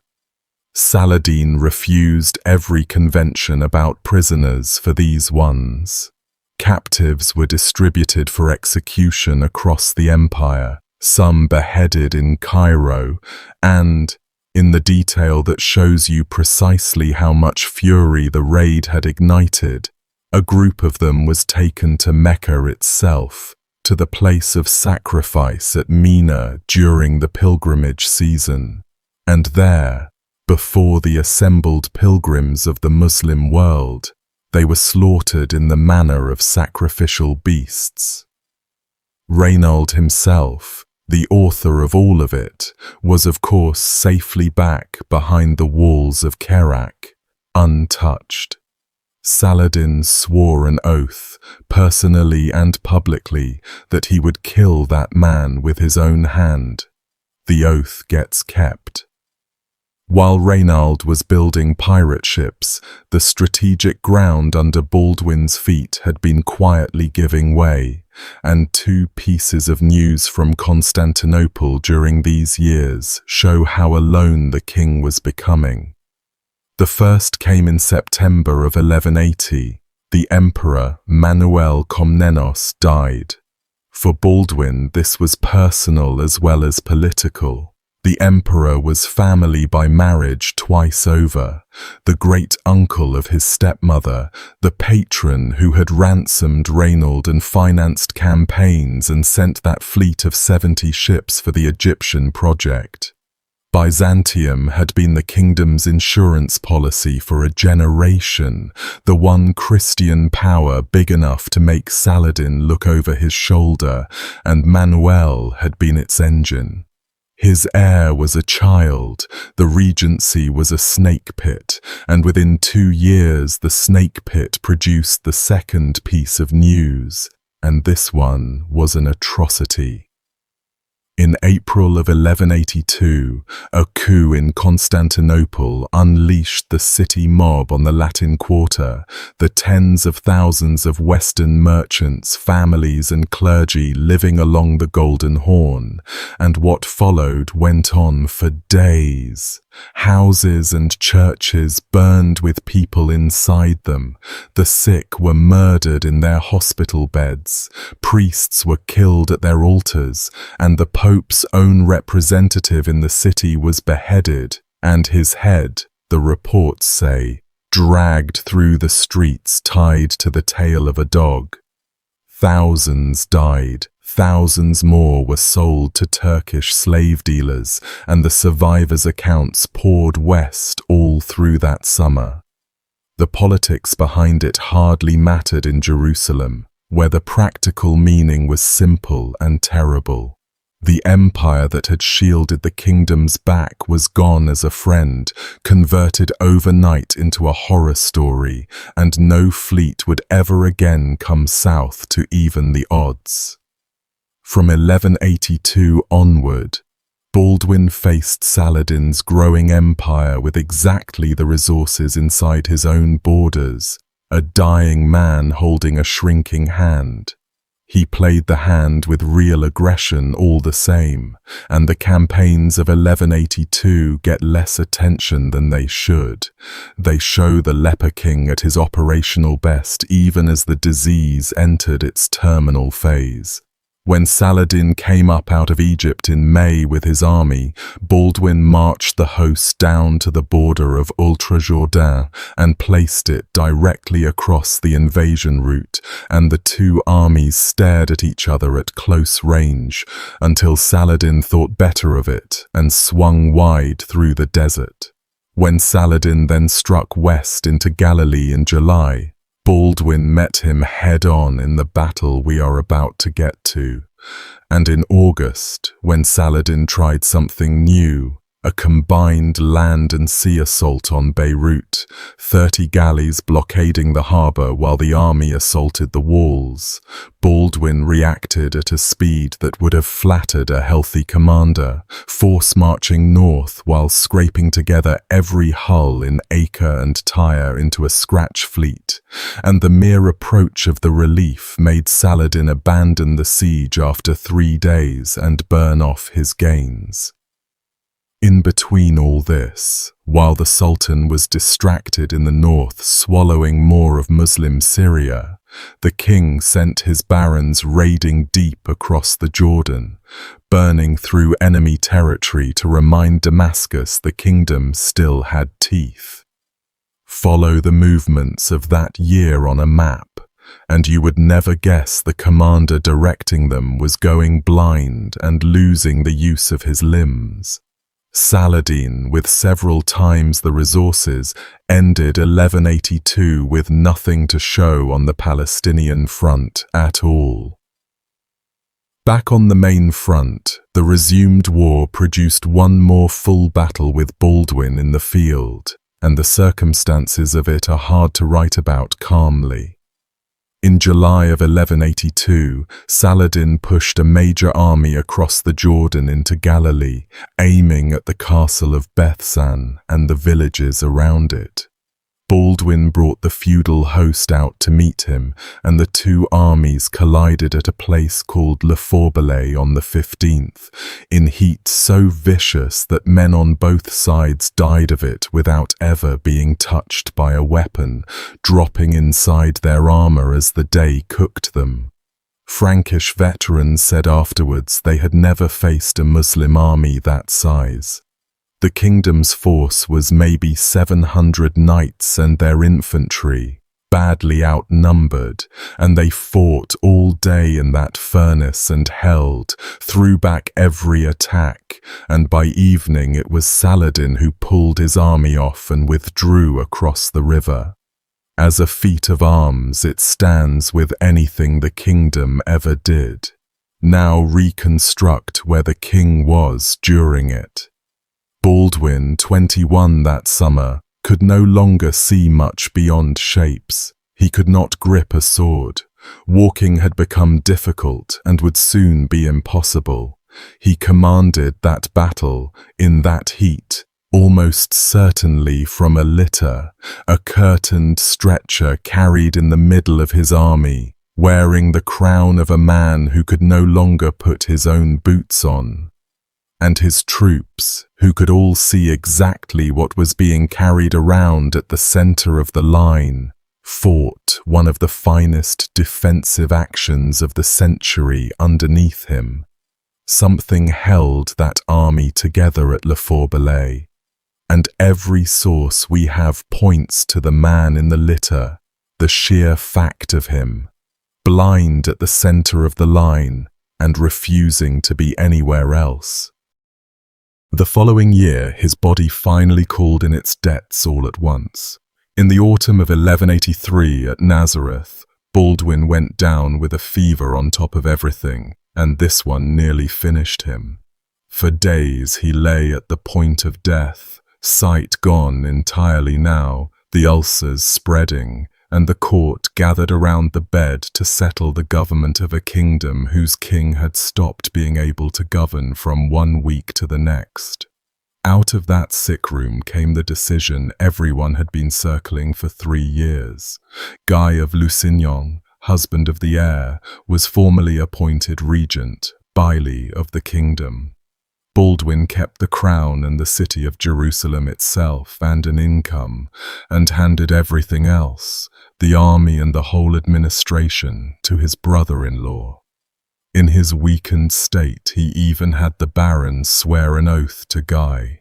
It had the shape of an orderly handover, the sick king finally allowed to set the burden down, exactly what he had begged France for 6 years earlier. It lasted about 2 months. Guy's audition as ruler came almost immediately, and Saladin administered it. In late September, the Sultan crossed the Jordan yet again with the biggest army he had yet assembled and planted it in the middle of Galilee by the springs of Tubania, burning and raiding in every direction, sacking a monastery on Mount Tabor, daring the new regent to respond. Guy called up the full strength of the kingdom, and the muster that answered was enormous. The largest anyone could remember, 1,300 knights or more, over 15,000 foot, swollen by pilgrims and Italian sailors pressed into service. The two armies faced each other for the better part of a week within striking distance, and Guy did nothing. The army sat. Skirmishers bled each other in the orchards and marshes while the main force stood immobile, and the barons argued furiously in the command tent, and whatever was said in there, no attack ever came. Eventually Saladin, unable to provoke a battle, packed up and withdrew at his leisure. You can defend Guy's caution on paper, a defensive stand near water, no risks taken, the invasion outlasted, and some historians do defend it. What is beyond dispute is how it played politically. The barons came home telling anyone who would listen that the regent had frozen, that the greatest army the kingdom ever fielded had been marched out and parked, and that the man now running the country could not be trusted to fight. And the sick king in Jerusalem drew his own conclusion, hard and fast, and acted on it with the last strength he had. What Baldwin did next has divided opinion from that day to this, and I will just lay it out. Sometime that autumn, Guy refused a request from the king, and the request itself is telling. Baldwin asked him to trade cities, take Jerusalem with its revenues, and give the king Tyre, on the coast. Tyre had sea air. Physicians of the era thought coastal air eased the symptoms of the dying. The regent said no. Days later, blind and carried into the council, Baldwin revoked the regency, stripped Guy of everything he had granted him, and summoned the court to witness a piece of political theatre that doubled as a funeral arrangement. On the 20th of November, 1183, in the Holy Sepulchre, the 5-year-old son of Sibylla and William Longsword, Little Baldwin, was crowned co-king of Jerusalem as Baldwin V during his uncle's lifetime. The child was too small to walk the procession, so the tallest of the barons, Balian of Ibelin, carried the boy through the church on his shoulders, a 5-year-old wearing a crown, riding above the heads of the crowd. The point of the ceremony was aimed straight at Guy. With the child already crowned and homage already sworn, Guy could never claim the throne through his wife without shoving aside an anointed king. The leper had used his own funeral logistics as a weapon. He knew he was dying, everyone knew, and he spent the political capital of his own death carefully, to lock a man he no longer trusted out of the succession. He was not finished with Guy either, and the vendetta of his final year is not comfortable to follow, a dying man pursuing his brother-in-law with everything left in him. Baldwin convened the court to annul Guy's marriage to Sibylla outright, to dissolve the whole mistake at the root. Guy's answer was to bolt to Ascalon with Sibylla and refuse every summons. The king, carried in his litter, actually travelled to Ascalon in person and sat outside while his officers hammered on the gates of his own city, and the gates stayed shut on the direct order of the count inside, against the king who had given him everything. The annulment effort collapsed, the churchmen refusing to proceed against an absent couple, and Baldwin had to settle for confiscating Jaffa. Guy, for his part, went further into open defiance and raided the Bedouin who grazed under royal protection near Ascalon, killing people whose safety was the crown's sworn business. On his sickbed, the king raged. William of Tyre, who watched all of it, says the sight of the kingdom's great men openly maneuvering around a living king, waiting on his death, some of them barely bothering to hide it, was the bitterest ingredient in that final year. The body failing was one thing. Watching the vultures settle into the trees around the palace was another. Amid all this, in the last weeks of 1183, came the strangest single episode of the reign, the wedding under siege at Kerak, and no dramatist would dare invent it. Reynaud of Chatillon was hosting a wedding at his great desert fortress, his teenage stepson Humphrey marrying Baldwin's half-sister Isabella, who was 11 years old, and half the nobility of the kingdom had travelled out for the festivities. Saladin, whose intelligence network was excellent, chose that exact moment to arrive outside Kerak with his army and his siege train, catching the wedding guests inside the walls. The town below fell fast, its people cramming into the castle, someone holding the gate in single combat while the crowd squeezed through, and then the siege settled in with the celebration still underway inside. 8 great catapults went to work on the walls, stones cracking into the fortress day and night, while inside the hall the wedding proceeded, music and feast against the percussion of the bombardment. The story the chroniclers loved comes next. The groom's mother, the lady of the castle, had dishes from the wedding banquet carried out through the lines to Saladin himself, a courtesy from hostess to besieger, with a message noting the marriage taking place within. Saladin asked which tower held the bridal chamber, and gave his gunners the order to spare that tower, and kept pounding everything else. Cordial and murderous at once, the exchange belongs completely to that world. Word of the siege reached Jerusalem, where the wedding had left the sick king almost alone, and Baldwin, blind, unable to walk or ride, ordered the army mustered anyway, and had himself carried toward Kerak at its head, in the litter, a dying man hauled bodily toward his enemy. Kerak sits the better part of 90 miles from Jerusalem, as the roads then ran, down through the hills toward Jericho, along the shore of the Dead Sea in its salt haze, then up the steep eastern escarpment, and the litter had to be carried or slung between animals over every mile of it, each jolt landing on a body covered in open sores. The men who bore him knew exactly what the journey was costing him.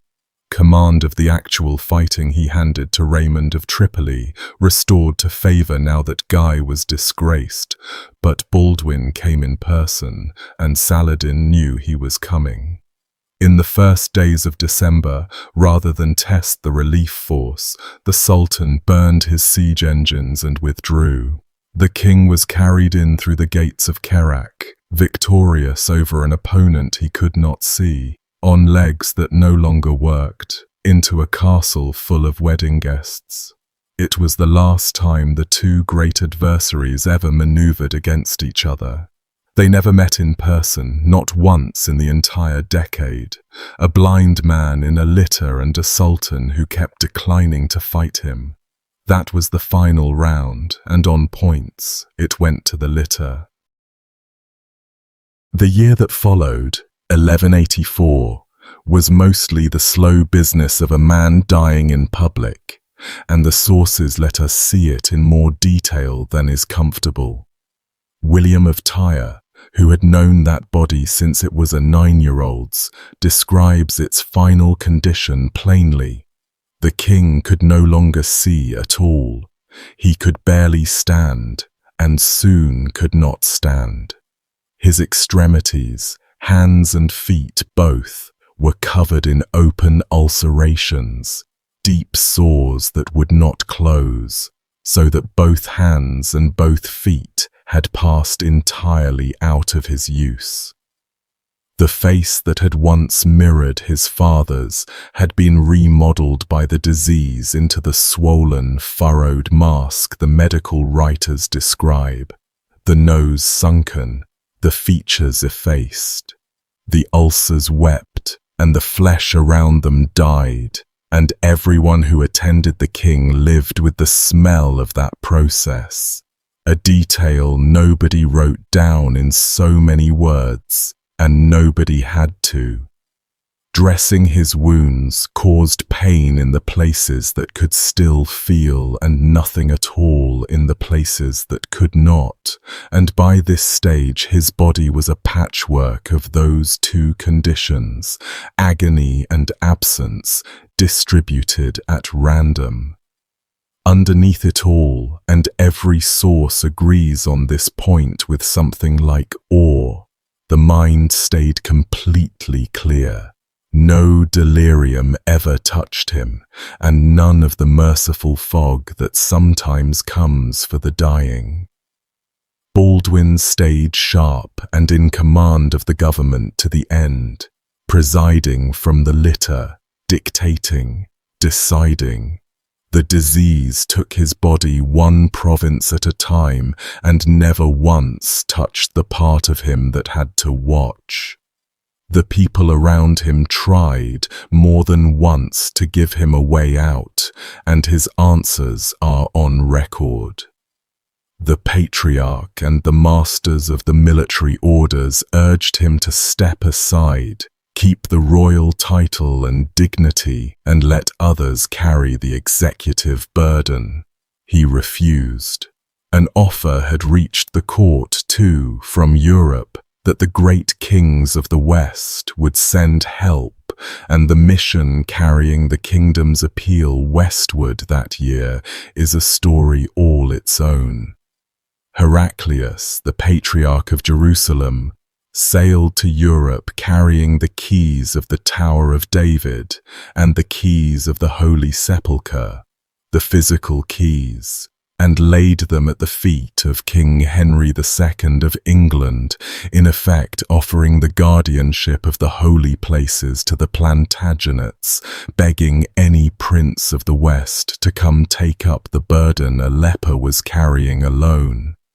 Henry consulted his council, expressed enormous sympathy, sent money, and did not come. Philip of France did not come. Everyone was very moved, and nobody came.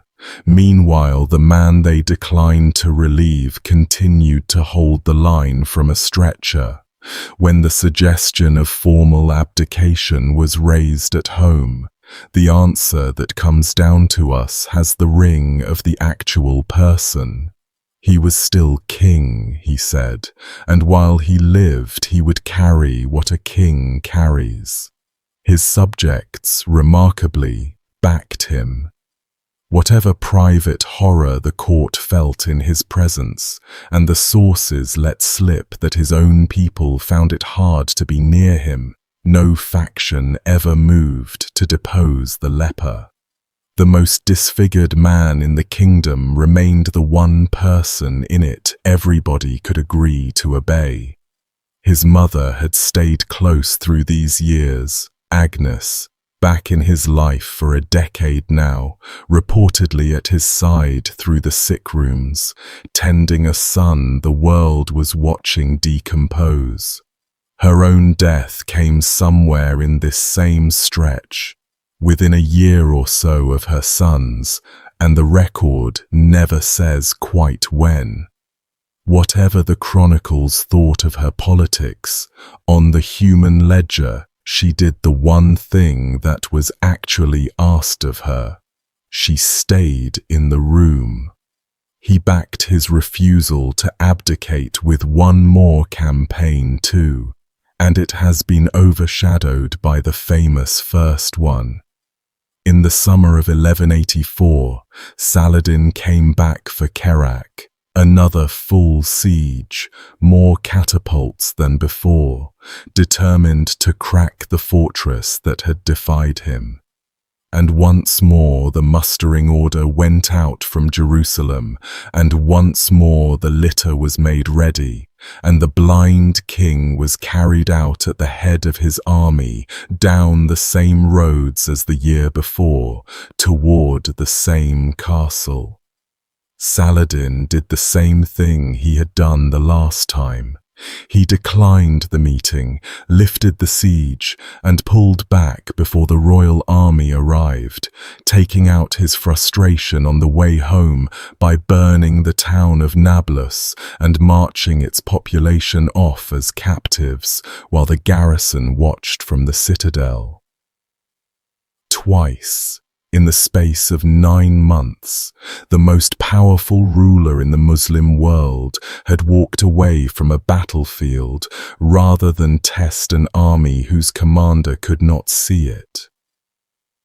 Baldwin was carried home from Kerak for the second time through a countryside that stank of smoke, and that was his last campaign.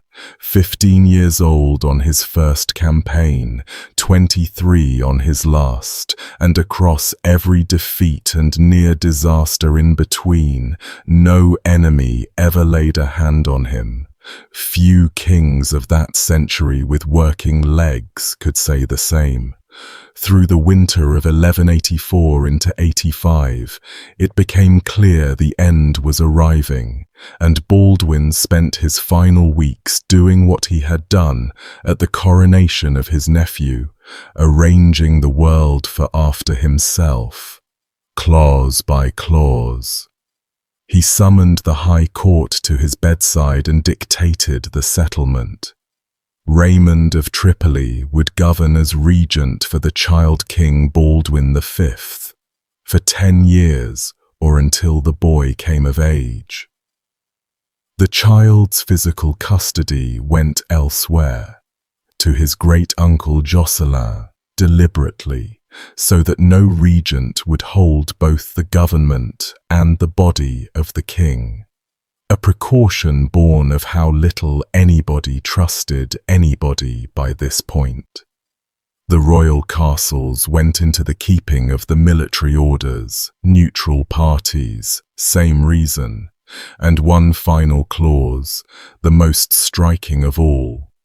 If the boy died before coming of age, and everyone in the room understood the boy was sickly, the succession between Sibylla and her younger half-sister Isabella was not to be settled by the court at all, but referred to the judgment of the Pope, the Emperor, and the kings of France and England.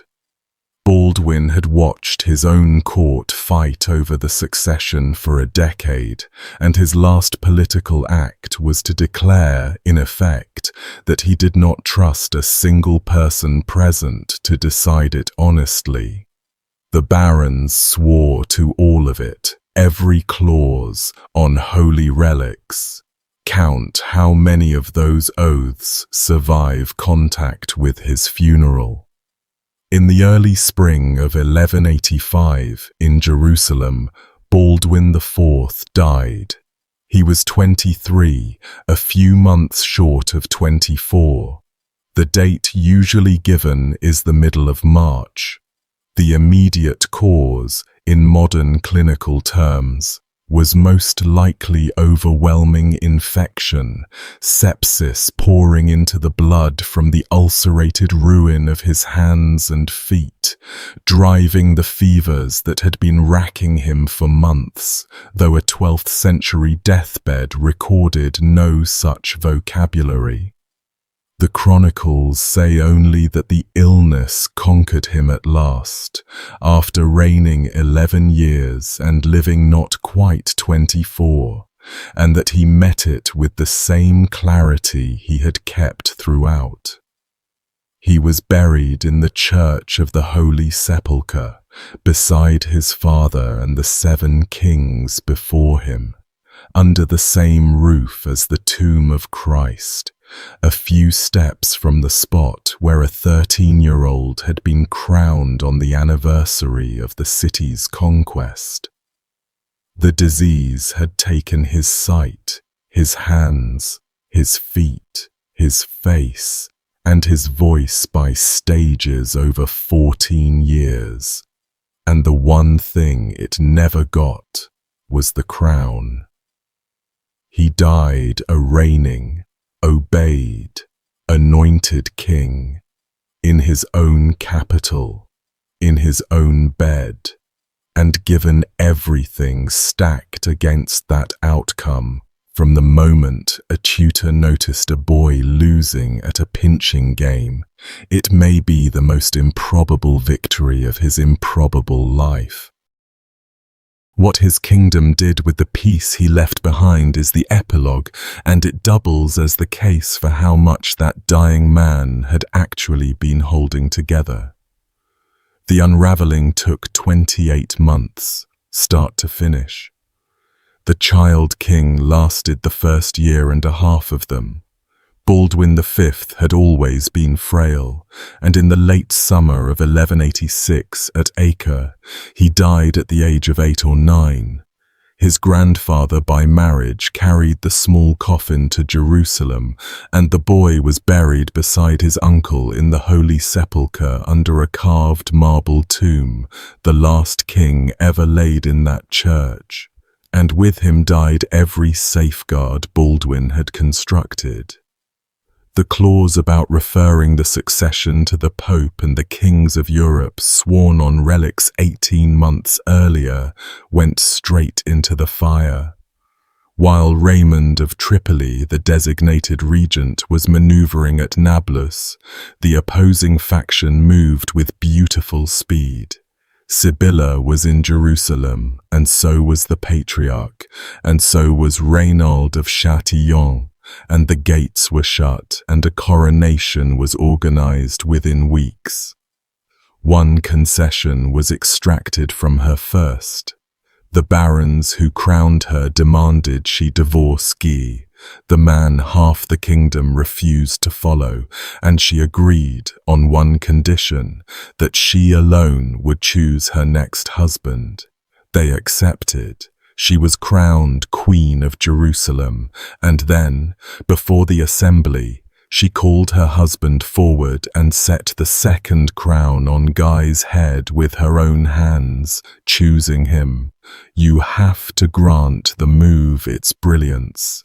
She had outplayed the entire baronage inside a single ceremony, and she had done it for love of a man, and the price of the performance would come due within the year, payable by everyone. Her dying brother had spent his last strength trying to pry that specific man away from that specific crown. It took 18 months from the funeral to undo the work. The catastrophe itself arrived on schedule, and everything Baldwin fought for ends on one hill in Galilee, so we are going to take that hill slowly.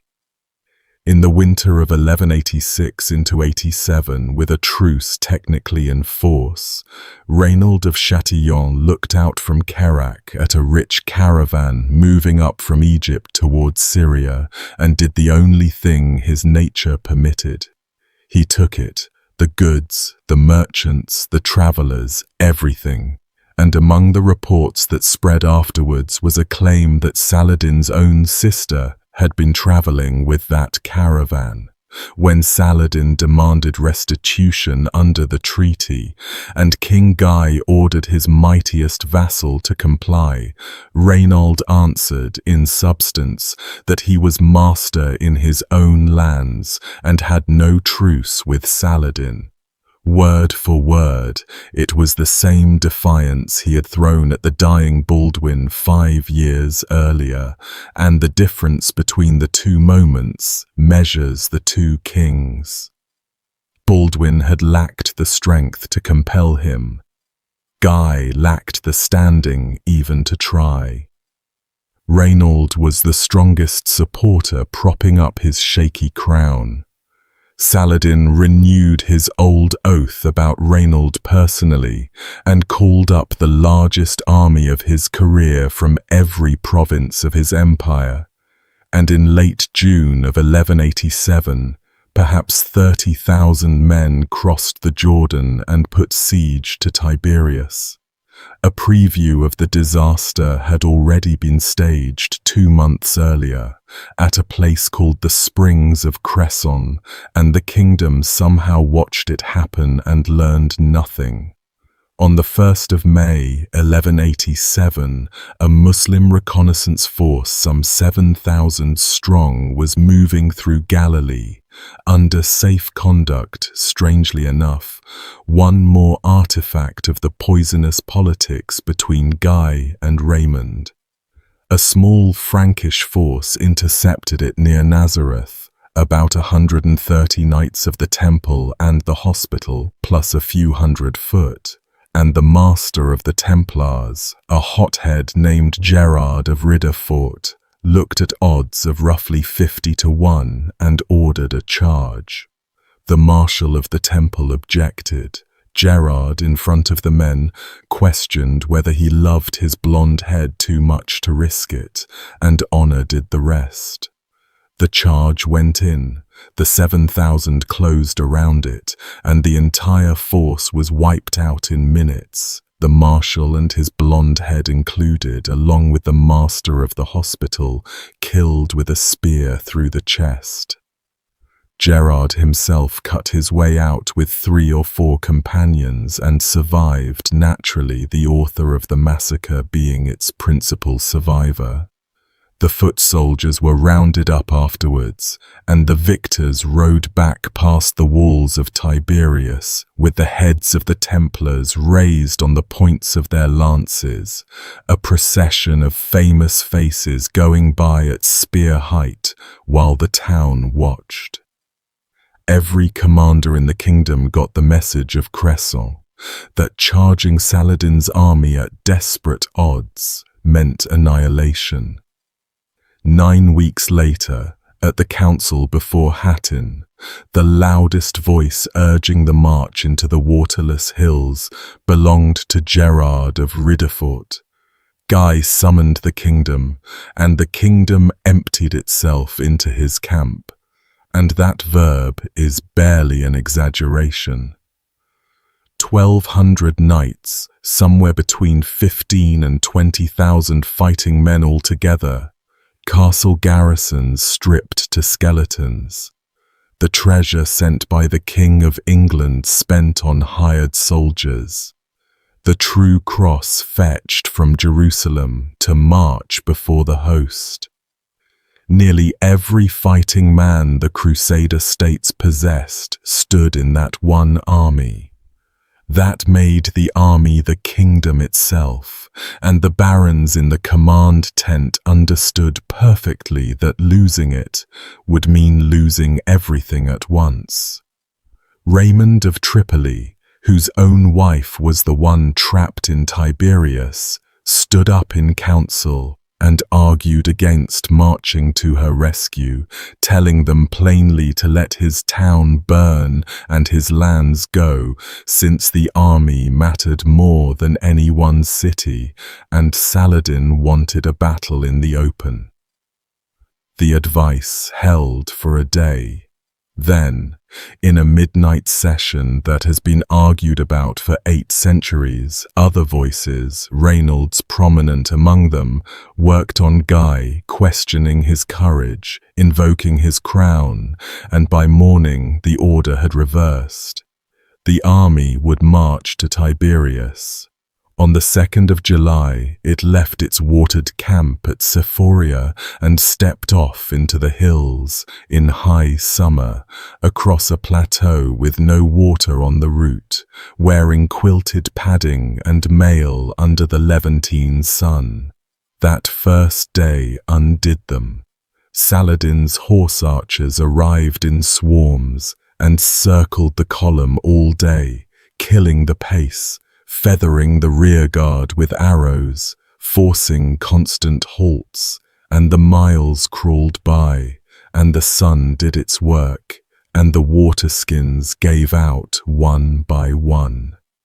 By late afternoon, the army was strung out across the plateau, still miles short of the lake, and Guy made the decision men would curse for a generation. He halted the army for the night, in place, on the waterless plain, near a double-humped rise the locals called the Horns of Hattin. The Muslim army closed around them in the darkness so tightly, one account says, that a cat could not have slipped out of the ring. Saladin's men, resupplied all night by camel trains hauling water up from the lake the Franks could not reach, prepared 2 further gifts for the morning. They stacked brush and dry grass upwind of the Christian camp, and at first light they set it alight. Dawn on the 4th of July, 1187, came up on an army already half dead. Men who had drunk nothing in a day and a night now stood to arms with smoke rolling over them in walls, stinging the eyes shut, scorching the throat with every breath, while beyond the smoke the sound of thousands upon thousands of the enemy carried, praising God for the delivery of every Frank in the east into a single ring. The accounts from inside that ring are hard to take. Thirst had swollen tongues until men could not close their mouths around them. Some of the infantry in the end went mad in the simplest way, thousands of them breaking formation and marching toward the shine of the lake in the distance, straight into the enemy, being cut down or roped for the slave dealers. A mass of dying men walking at water they were never going to reach. The knights fought on around the true cross through the smoke, and the battle came down to the relic in the end, the whole army contracting around it as around a heart. Twice the cavalry around the king charged uphill at Saladin's own station, close enough that the Sultan's teenage son, watching beside his father, thought they had won, and twice the charge broke and rolled back. The bishop carrying the cross was killed. Another took it up. Then the relic itself was taken, ripped out of the center of the army, and eyewitnesses describe the fight simply stopping in places as men saw it go. Knights sitting down on the ground in their armor, finished, waiting for the sword or the rope. On the summit of the Horn, the royal tent came down, and around it the last knights of the kingdom who had killed until, as one Muslim writer put it, their horses had no more charge in them and the men no more strength, were taken where they stood. When Saladin's men reached the king of Jerusalem, Guy could not stand up. None of the captured commanders could. Their captors, veterans, sat them down almost gently. Thirst had done what a decade of war had not. The victor's own chroniclers walked the plateau afterwards and struggled for words. Hillsides quilted with the dead, limbs and heads strewn separately from bodies, 30,000 corpses by their guess, and the survivors marched off in ropes in such numbers that the price of a captive in the slave markets collapsed to a few coins, and one Muslim soldier, the story goes, swapped a prisoner for a pair of sandals. A year later, travelers crossing the plateau reported the bones still lying in windrows across the hills, visible from far off, whitening.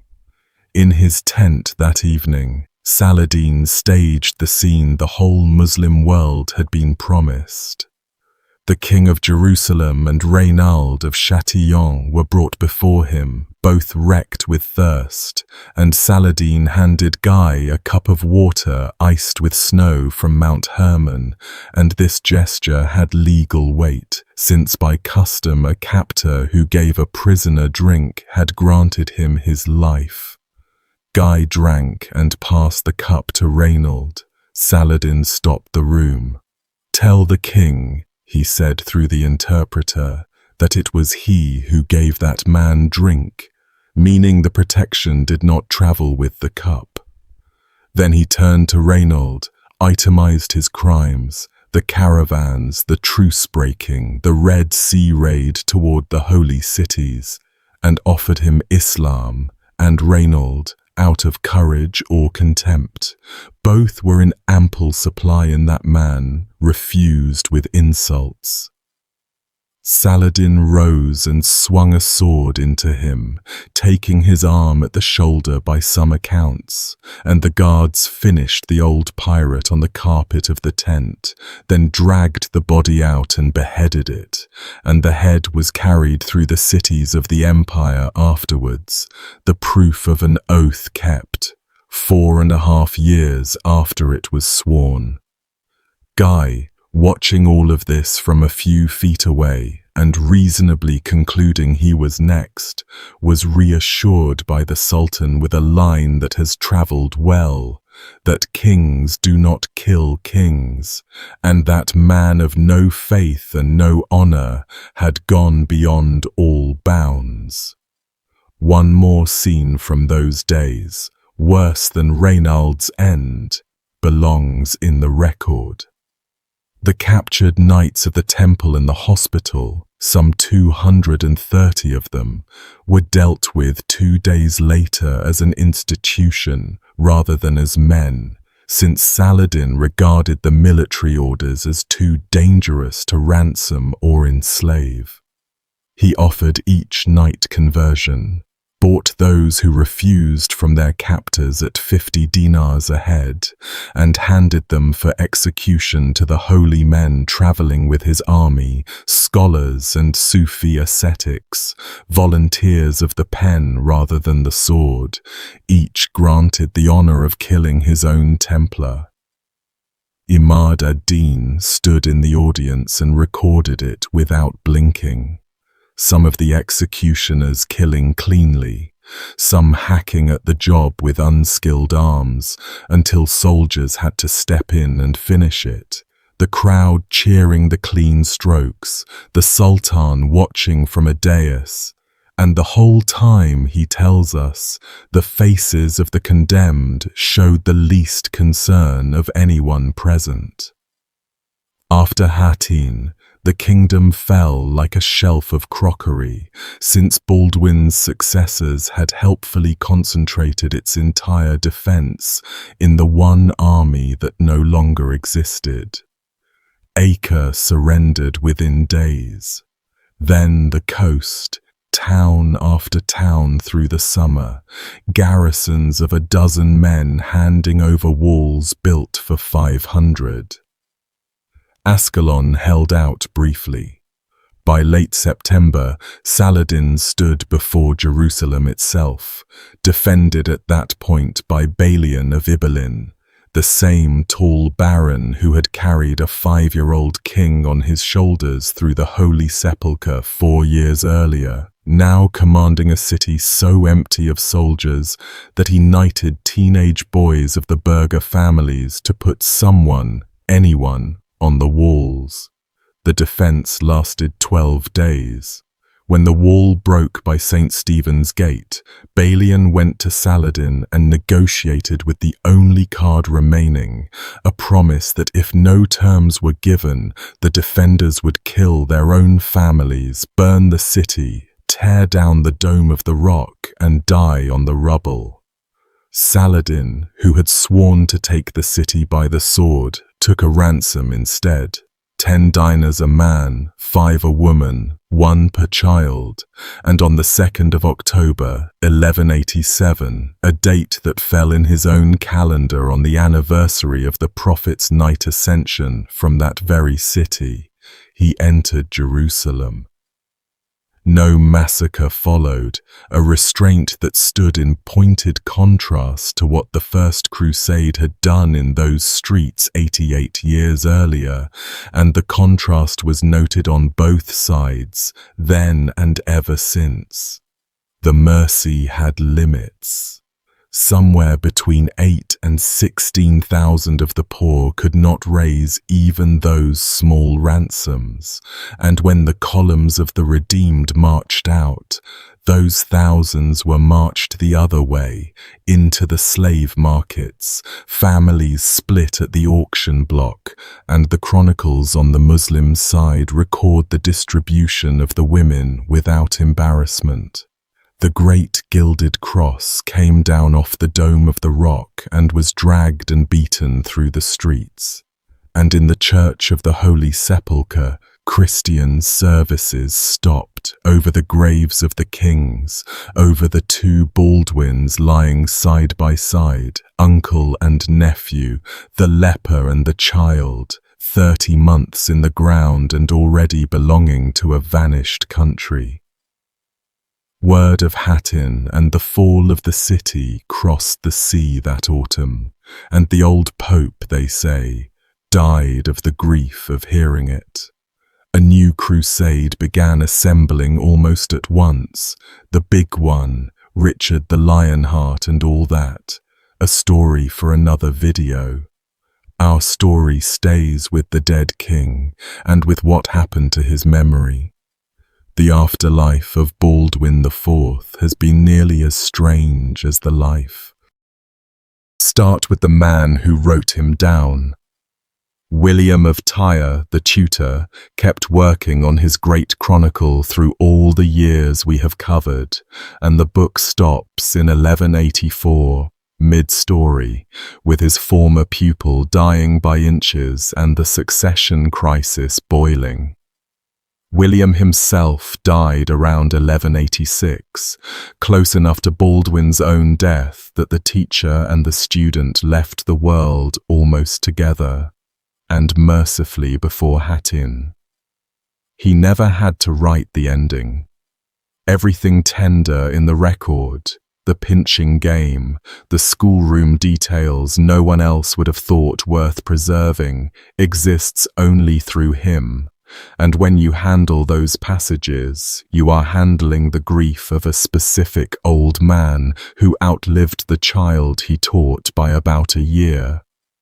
The chronicle passed into other hands, continuators who carried the story through the catastrophe, among them a squire of the Ibelin household named Ernul, whose version pushes his master's side of every court quarrel, and between William's loyalties and Ernul's, nearly everything we know arrives pre-spun by one faction or the other. Reconstructing this reign means listening to 2 sets of grieving partisans argue across a ruin. The Muslim writers, Imad ad-Din, Ibn al-Athir, fill in the view from the other camp, and their Baldwin, interestingly, is treated with plain professional respect, a formidable enemy, a phenomenon their own side struggle to explain. The sneering at the leper that you might expect from hostile sources mostly is not there.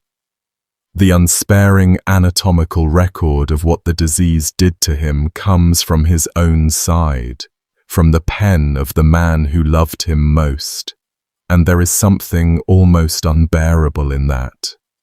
The enemy discussed his battles, His teacher documented his body. For a long time afterwards, historians told Baldwin's reign as a tragedy in the mechanical sense, a doomed interlude, 11 years of drift under an invalid while Hattin gathered off stage. The modern turn against that reading came with Bernard Hamilton, whose book on the Leper King, published in the year 2000, went back through every charter and chronicle and emerged arguing the opposite, a decade of energetic, intelligent, strikingly successful rule under conditions no other medieval monarch ever faced, a kingdom that was confident and expanding its ambitions right up until the succession, and a catastrophe that grew from the specific failures of the people who came after, working with the situation Baldwin's death created rather than any weakness he left behind. On Hamilton's telling, the years of the leper were the years the kingdom kept winning. The evidence you have heard tonight mostly speaks for itself on that question. While Baldwin lived, Saladin, at the height of his powers, took one border castle. Within 30 months of the funeral, he had everything. Most people who know Baldwin's face today know a face he never wore, and this seems the right place to talk about the mask.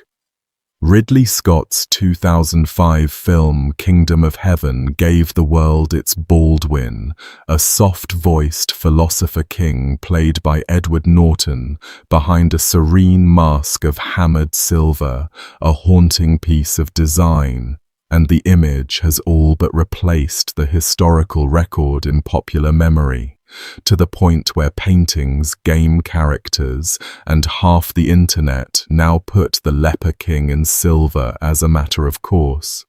What do the sources themselves offer on this? Nothing. No chronicle, Christian or Muslim, mentions any covering on the king's face, and the writers involved were men who recorded his symptoms, his litter, his bandaged hands, in close detail, witnesses unlikely to omit something as arresting as a silver mask. What the record shows instead, as we have seen all along, is a king whose face was publicly known, whose disfigurement his own court and his enemies both described, and whose refusal to hide may be the single best attested fact of his public life. A man who governed from an open litter in front of armies was not concealing much. At most, you can find suggestions that in the last years he may have kept his worst lesions covered, as any patient might, and the film's designers themselves have spoken of the mask as an invention, a way to spare audiences and honor him at once. Make of that what you will. My own feeling, for whatever it is worth, is that the mask, beautiful as it is, points exactly backwards. The astonishing thing about the real man was that everyone saw him, ruin and all, and followed him anyway. A couple of other beloved stories call for the same care while we are here. You will find it repeated all over the internet that Saladin, in chivalrous admiration, sent his own physicians to treat Baldwin, or sent him gifts of fruit and mountain snow during his illness. Lovely material, and the contemporary chronicles of Baldwin's reign contain none of it.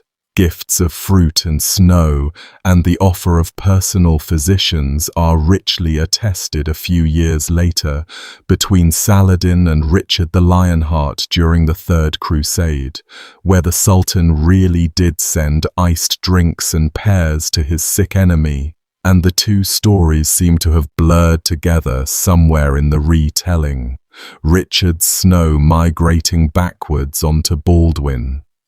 What Saladin verifiably sent Baldwin was that letter of condolence in 1174, friendship offered across religions to a grieving boy, and the real document is stranger and better than the borrowed fruit.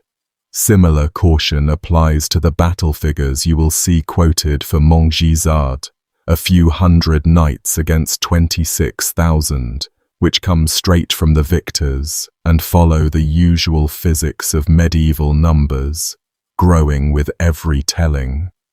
Strip the figures down as far as any historian dares, and the core of the story survives untouched. A small army under a sick teenager destroyed a much larger one in an afternoon, and Saladin's own side recorded the day as a disgrace requiring a decade to avenge. The legend, for once, needs no inflation. His grave has a last chapter of its own, and it is not a kind one. Baldwin was laid, you will remember, in the Church of the Holy Sepulchre among the kings, and the royal tombs stood there for centuries, through the Muslim reconquest, through the return of Christian clergy, tourist attractions of a sort, sketched and described by pilgrims down the ages, the monuments of Godfrey and the Baldwins clustered near Calvary. Then, in 1808, a great fire gutted the church, and in the rebuilding that followed, the Greek clergy who controlled that section cleared the Crusader monuments out, the tombs of the Latin kings broken up and removed, an old confessional rivalry settling accounts with the dead. Nothing of Baldwin's monument survives above ground today. Millions of people move through that church every year, past the place where the Leper King was buried, and no marker tells them he is there, and possibly he no longer is. What the fire and the renovations left of the royal bones is anyone's guess. The man whom two religions watched die in public, whose body was the most closely documented in his century, ended up without so much as a stone, which leaves the pieces of him that did survive, and they are scattered in odd places, a few charters with his name on them, sealed by clerks since the king's hands could not manage a seal. The chronicle of his heartbroken teacher, a condolence letter from his greatest enemy, preserved by Egyptian bureaucrats as a model of elegant prose. The bones at Jacob's Ford, still holding their arrowheads. A film mask he never wore, on posters in bedrooms of people who have never heard of Montgisard.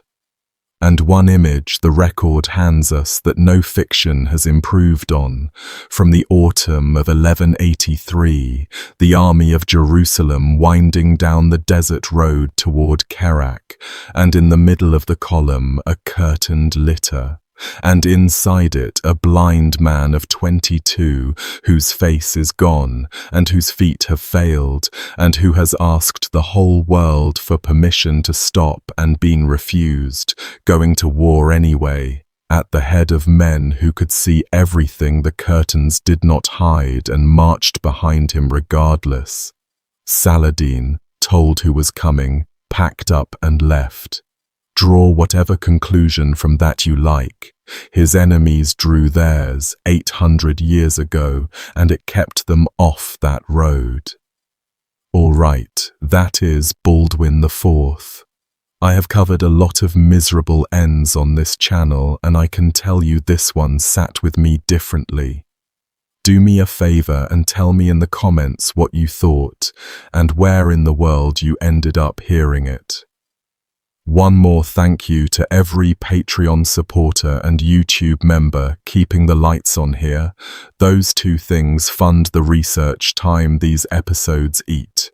Links are in the description and the pinned comment if you feel like joining them. Next one is already in the works, and it is a strange one. Sleep well and mind those pinches.